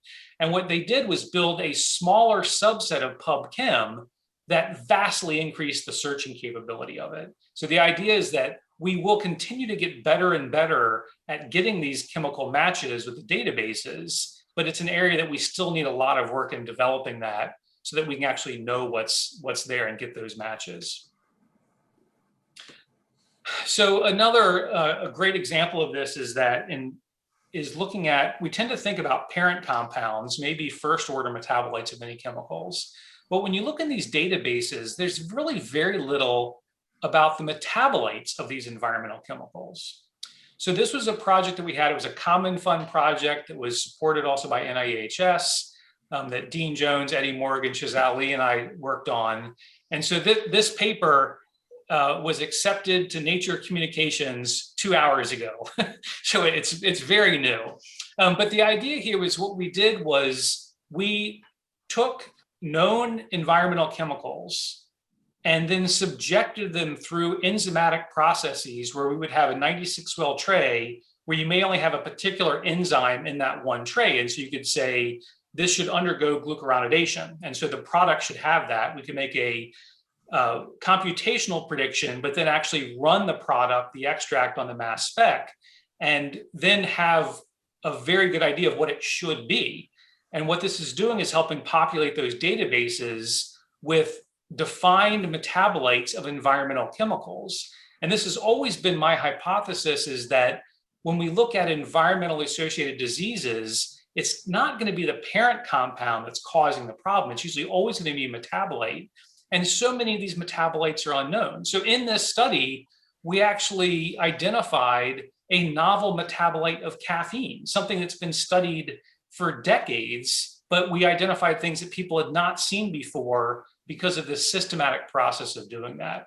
And so I think that when you sort of have these sorts of projects, which are helping you advance this and thinking at it from an exposomic way versus a metabolomics and thinking more about endogenous chemistry, that it's really what we need to advance the field forward.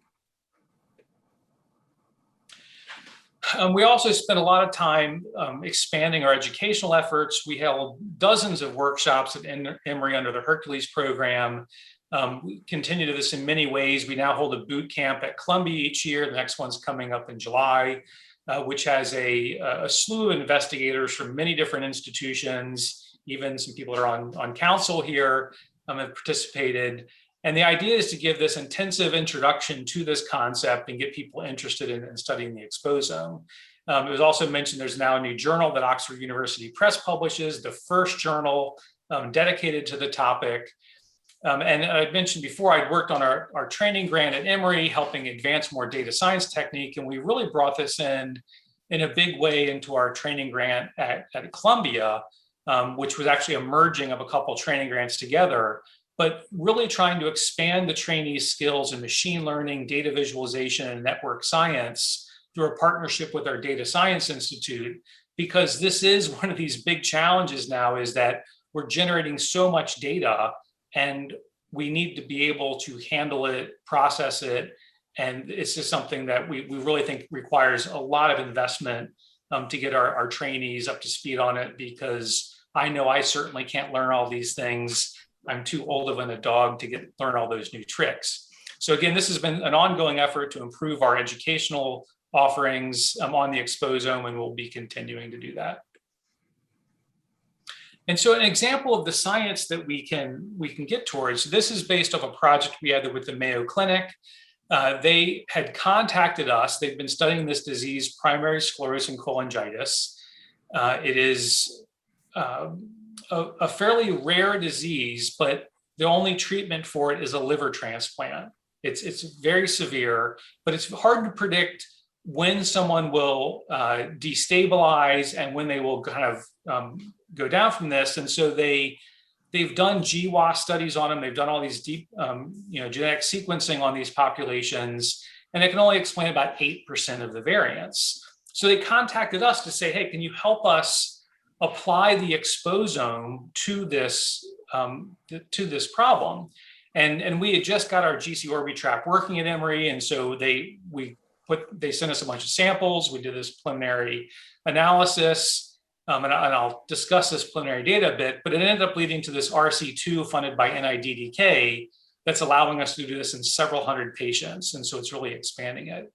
But what you see on the right here is this sort of network science design where we can look at environmental chemicals and those corresponding biological changes, showing how alterations in certain chemicals are leading to alterations in many different downstream metabolites.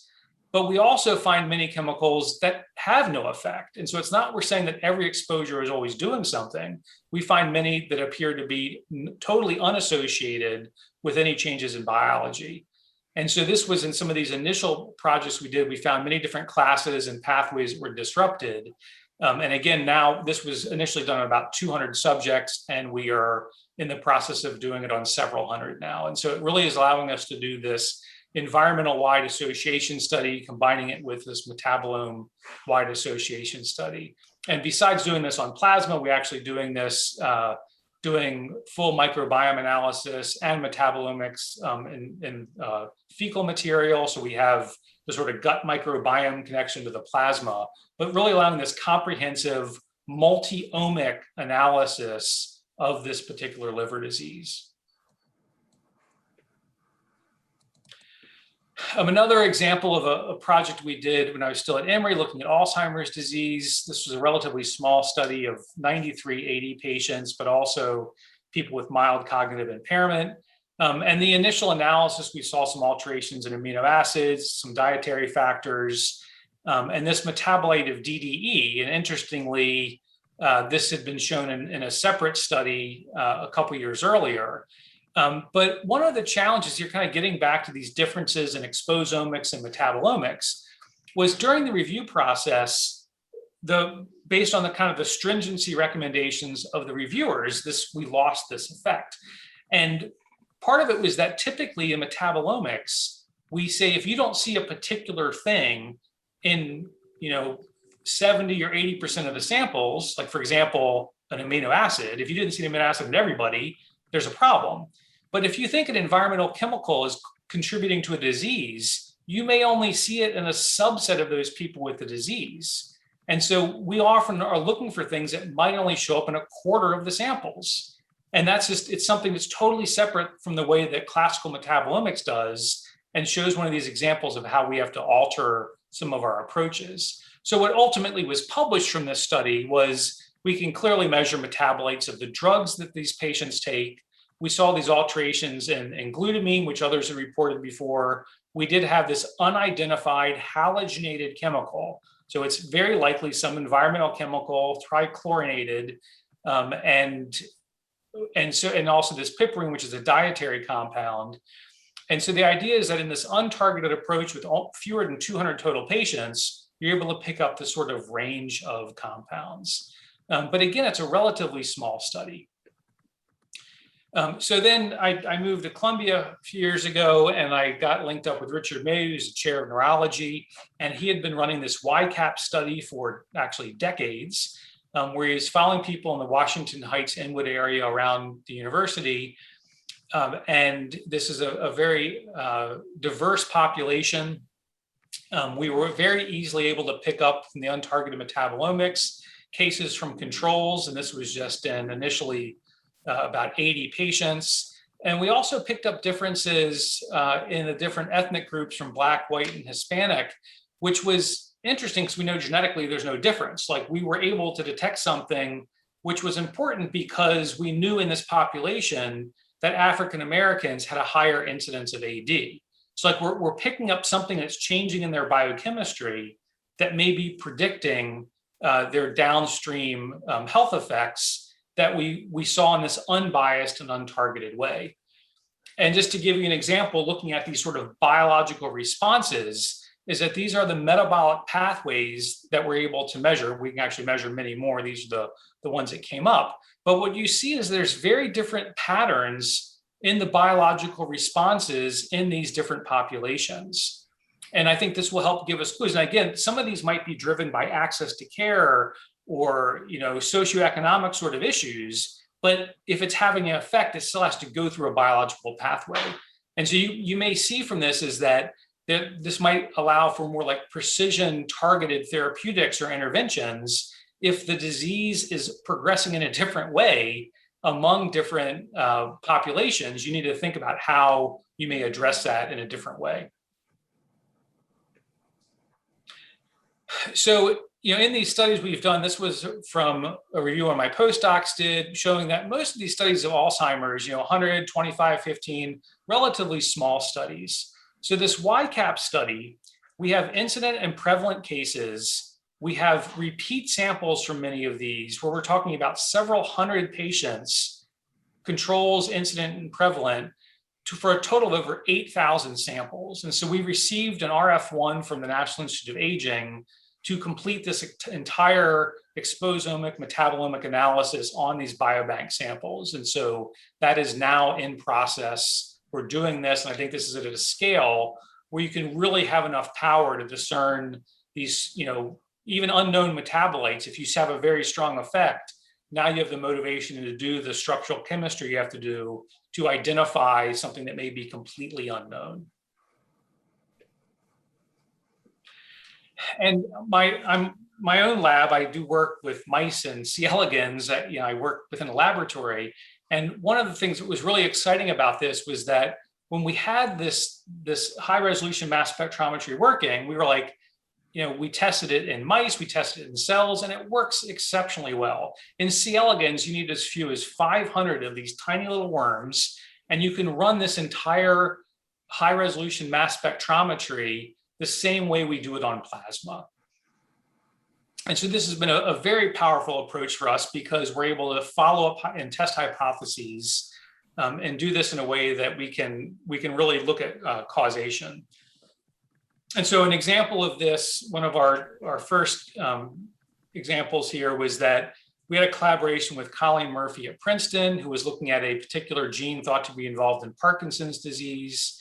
They did RNA-seq on a neuronal specific knockdown of this BCAT gene and showed all the changes from the transcripts. And we're able to do the high resolution mass spectrometry metabolomics and show corresponding changes in the metabolites that matched up with what they saw in the cell specific RNA-seq. We could see at the whole worm level.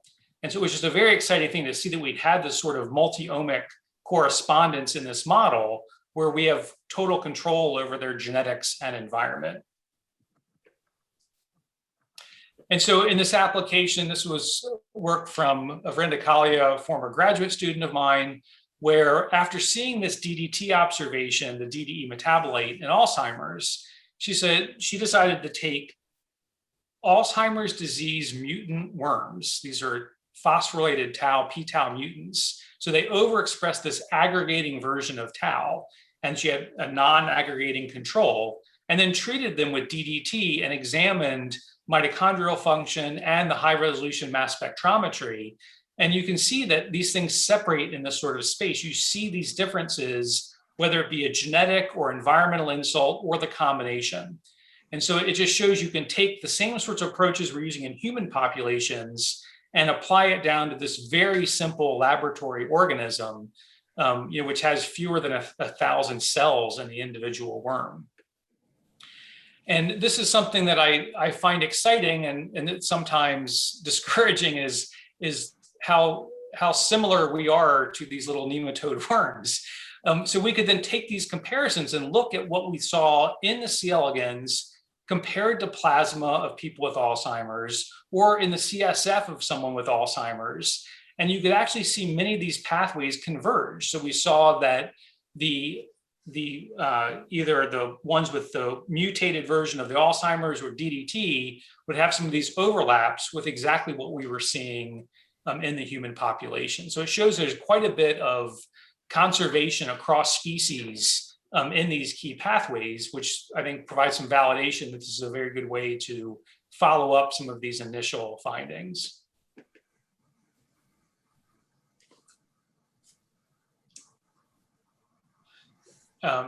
So this brings us to what we've been trying to do at Columbia. So one of the things I was really excited about was this exposomics core that we've been building lives within our CTSA. So it's part of the clinical and translational research group in the Irving Institute. We have very strong partnership with the Data Science Institute, as I mentioned, as part of our T32. And we're also one of the All of Us sites, and we've looped in some of the key investigators there and started doing some pilot work in there to see what we can do to kind of ramp up this exposomic analysis so that it would be suitable for a study at the scale of All of Us. So we've been thinking a lot now about how to do these things. There's been a lot of hurdles here, and we've published a series of recent papers. I just want to highlight a couple of these things. One that's been very interesting is that much of the work I've been doing in this area has been with people in Europe. So this paper has people from France, the UK, the Czech Republic, and I'll come to this. I think it's because of the investment from the EU in doing these things, but trying to really identify what we have to do to define this sort of chemical space and how we do these things. And so we've been very focused on the approaches, the technology, the harmonization. But again, it's been coming very much from these collaborators in Europe. So this is another paper. This was led by Chirag Patel at Harvard. It's been posted as a preprint. It's still under review. And in this paper, we describe this functional exposome. And this idea is like looking at existing bioassays and kind of think like Tox21, like how do you combine the high throughput nature of the mass spectrometry with bioassays to see if you can actually look at what is the functional effect. And to me, this is very analogous to the functional genome, was that if you recall early on when Craig Venter came into this, he's like, well, we should just focus on the genes that are expressed. And that was kind of the functional genome. And in the same way is that, can we just focus on the environmental compounds that cause a problem, like that functional exposome? And so this is the group with Schrag had kind of proposed this concept. And then along the same time, a different group was doing the same thing. So again, this was the collaboration with people in Europe. That one of the points that this postdoc Elliot made that I thought was very intriguing was that this point about if you're working in a multi-omic setting, the exposome shouldn't include the endogenous response because it's already being done from a systems biological standpoint. And his argument was that we should reattribute the exposome to exclusively look at exposures. And again, introduce this concept of a functional exposomics to look at that interaction. So, I mean, it's very interesting when you think about, you see these definitions, how they're evolving as we do this. And it's, there's no singular version of it, but this idea of this operational definition, I think, becomes very important. And so I think one of these key points is the European Commission had funded 3 centers on the exposome several years ago. And then just last year, they launched this human exposome network where they invested over $100 million on projects. And what was exciting about it wasn't just a matter of funding multiple projects, is that this included universities across like more than 30 different countries. They were very large, comprehensive projects. So I think we've seen this very large investment on that side. I'm involved with this Expanse project and also this athlete project, but it's been very interesting to see this investment and how they've been doing this. And I think it's really going to lead to a lot of exciting data and hopefully some collaborations from the NIH side. And this is one of the things I think we ultimately need to get to, is really trying to harmonize at a global scale. We've been working on these things with a group of people here in the US. But again, a lot of this work has been advancing more on the European side because of these projects. We signed an agreement with INSERM in France to work. We have a group project with them between Columbia and INSERM. And then these other groups have been part of a series of projects that we've been working on. Again, those papers you saw earlier were based off of some of these efforts to do this. But the idea is we really have to harmonize these exposome measures and the language and things that we talked, that Rick talked about before, and be very critical to this. But we really have to work on having this high level of transparency and sharing if we want to advance this work forward. But just to remind everybody, the exposome is pretty young, right? We had over this century of the genome. After Chris's 2005 paper, not much happened for a decade. It was very slow at the beginning. And it wasn't until really about 2013, 14 that we saw more things taking off. And I think we're at a very key inflection point now where there's been major support from multiple places. And I really think we're going to see a lot of activity over the next few years. So what I'd like to kind of end with here is I think we need a pragmatic 2-pronged approach, is that we need to optimize and accelerate our methods for measuring as many chemicals and molecules as possible from biobank samples. They're already there. They've been done for this. We need to increase the throughput and reliability and decrease the cost.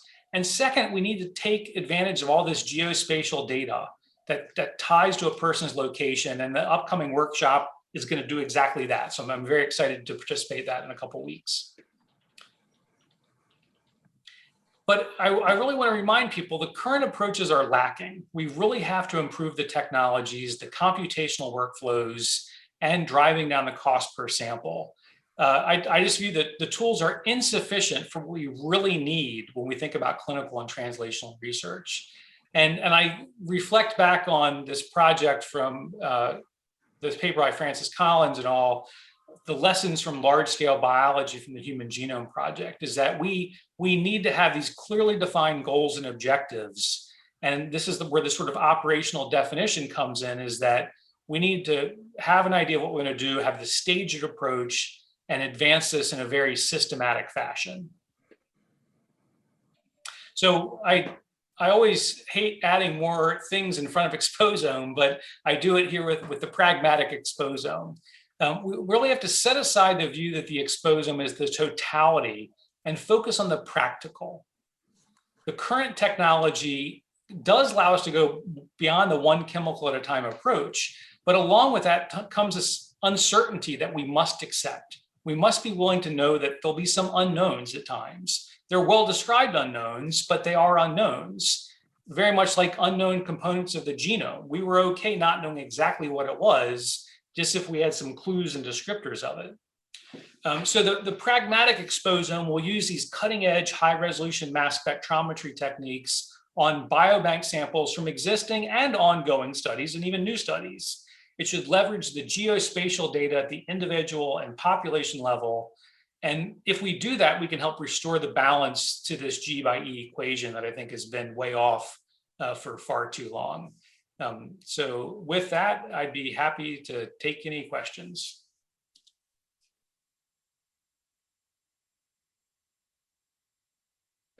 Great. Gary, that was always terrific.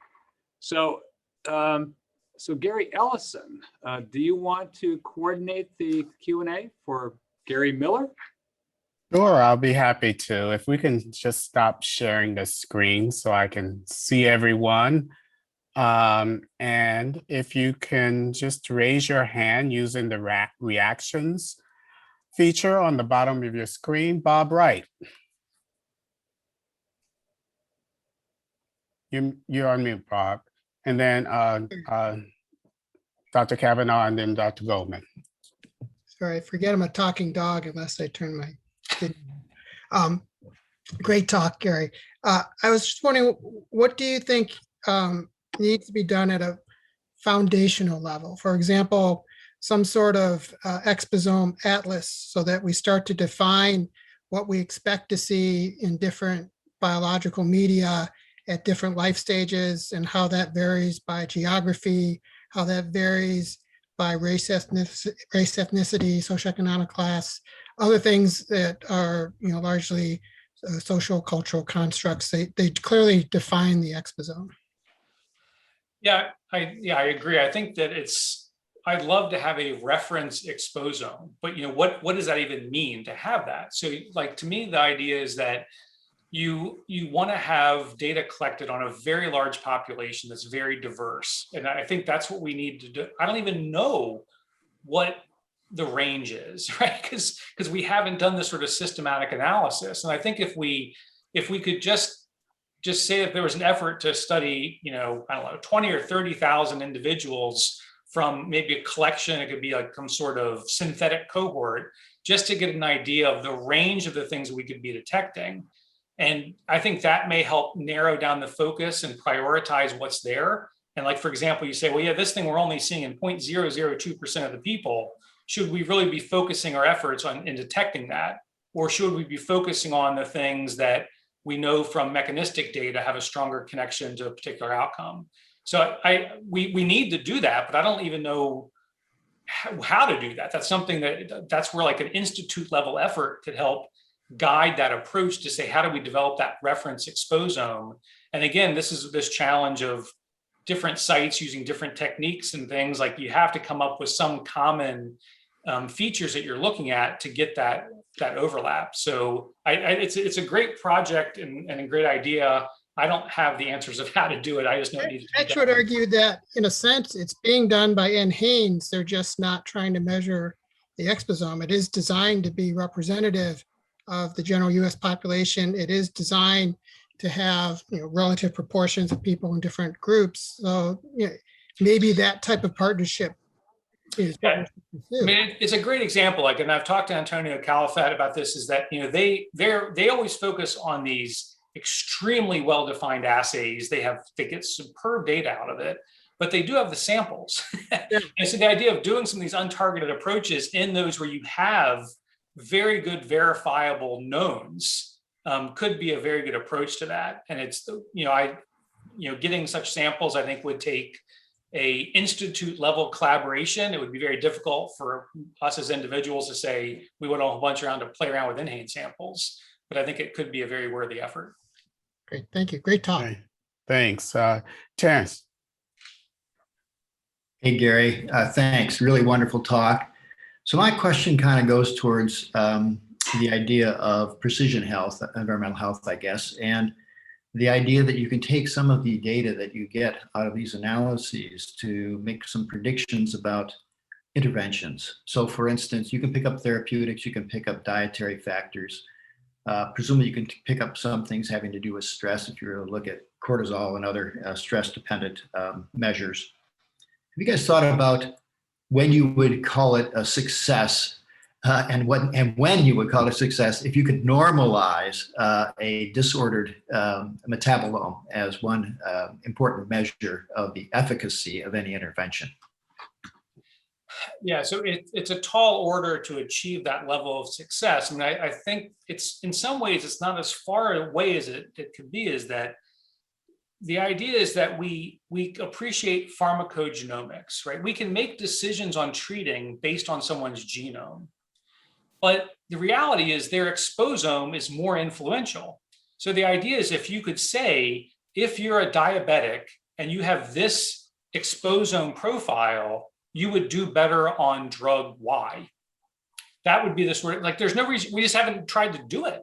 Like, we haven't had the people that are doing these sort of larger clinical and translational studies to do this, but that's where our collaborations and projects with our CTSA and all of this program, that's exactly what we're thinking now, is that if we can categorize people in different ways based on their exposome, and then you can look and see, well, how well did they respond to these different interventions? But you have to have big numbers to get there. And that's where I really think that getting into these thousands and tens of thousands will allow us to have that power to start making those differentiations to it. And I think that's what we'll discover, is that it'll go, hey, this exposome profile tells you that that drug won't work or that intervention won't work. I think we can get there once we do these larger projects. Okay, thank you. Lynn. Well, I also want to thank you, Gary, for a great presentation. I have been frustrated for many years, and I'm sure you have as well, for the relative lack of interest and lack of investment in the United States in this area. And I think that the reason why we are so productive with being able to do research looking at genetic risk factors is that there was a willingness on a very, very large scale to just sequence and just characterize and just describe. And in environmental health, we're very rarely allowed to do that. I mean, people mention the NAEHS, we're allowed to do that in the context of the National Center for Environmental Health analyses of those samples. But honestly, that is way too limited. I mean, and I'm sure you know, is more than I know, and I know a lot about how that sample is designed, and it is very limited. And it is not a sample that was created to be representative of the exposome for our country. It's an extremely small number of people involved because it's a very underfunded, NAEHS is extremely underfunded in the way that it does its work for its core mission, which is not environmental health. Its core mission is not environmental health. And I applaud what you've presented. I hope your efforts, with the European community and others can help to stimulate interest at the NIH in a much bigger effort related to the exposome. Maybe all of us can help to inspire that. I think, maybe the fact that the geneticists, many of them are understanding that they need it, can help to inspire that. But it's extremely difficult, even if you have a CTSA, to build capacity in our universities to even do mass spectroscopy.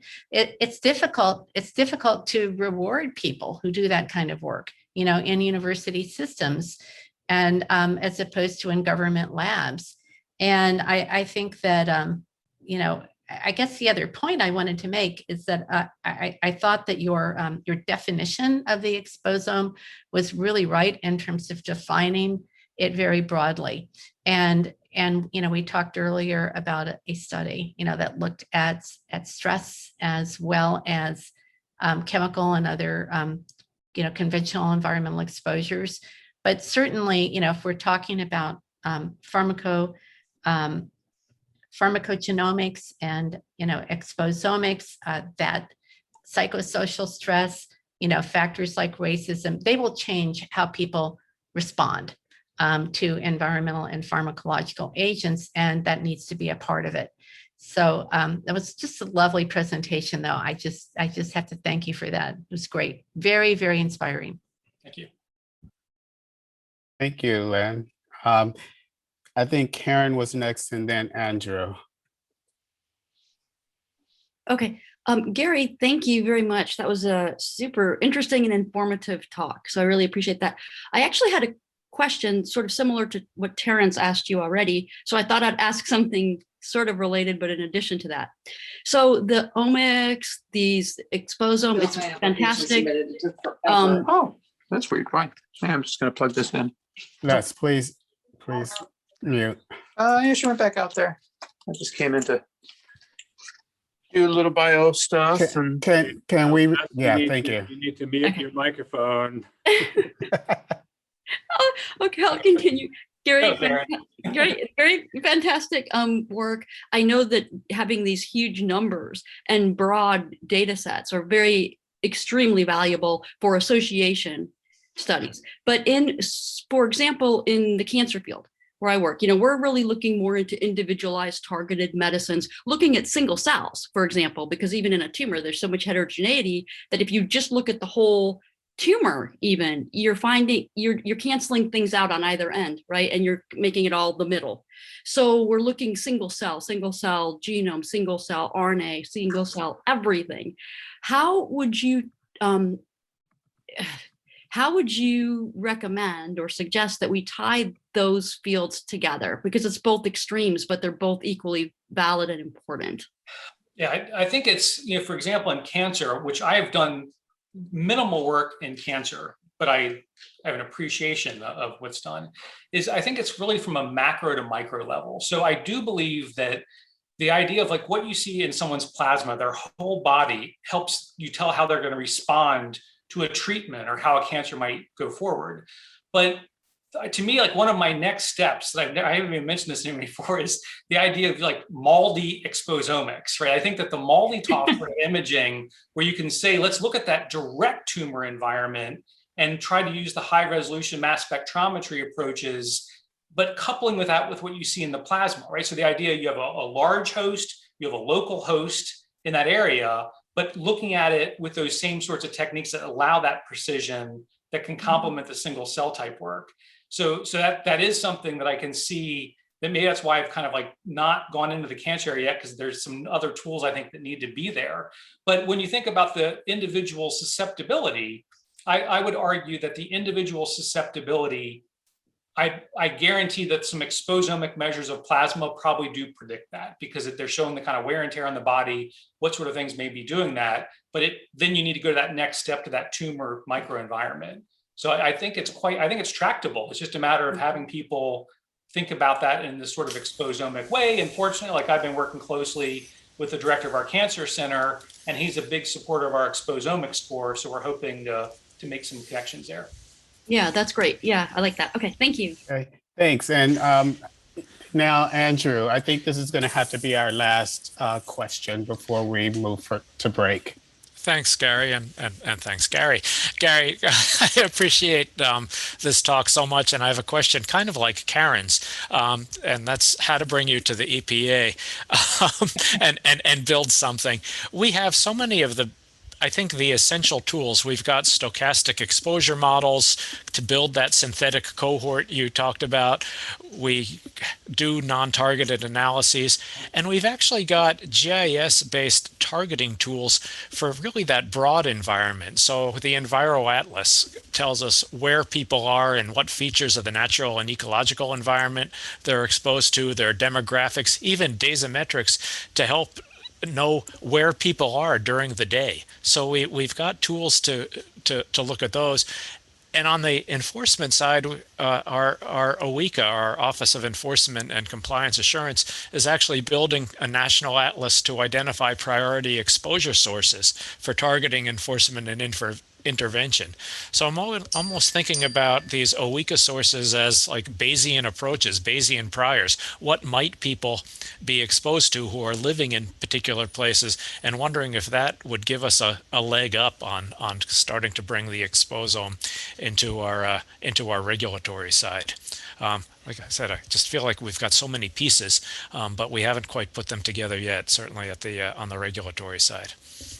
It's a complex systems problem. I mean, this is something where I think this is like why I very much emphasize the network science aspect. It's such complex interactions, and when you think about all that chemistry that's occurring outside of a person, what happens inside, it's just something where we really need to recruit a next generation of environmental health scientists that know network science, because I think that's what we're going to do to pull these things together.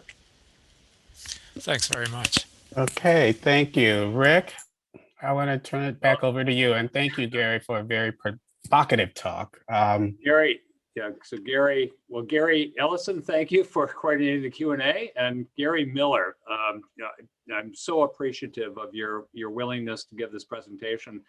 I think this triggered lots of really good discussion, and then there's quite a bit of coordination work that we need to be doing. So let's stay in touch. And we have now a 15-minute break, and so we'll all be back at 2:30.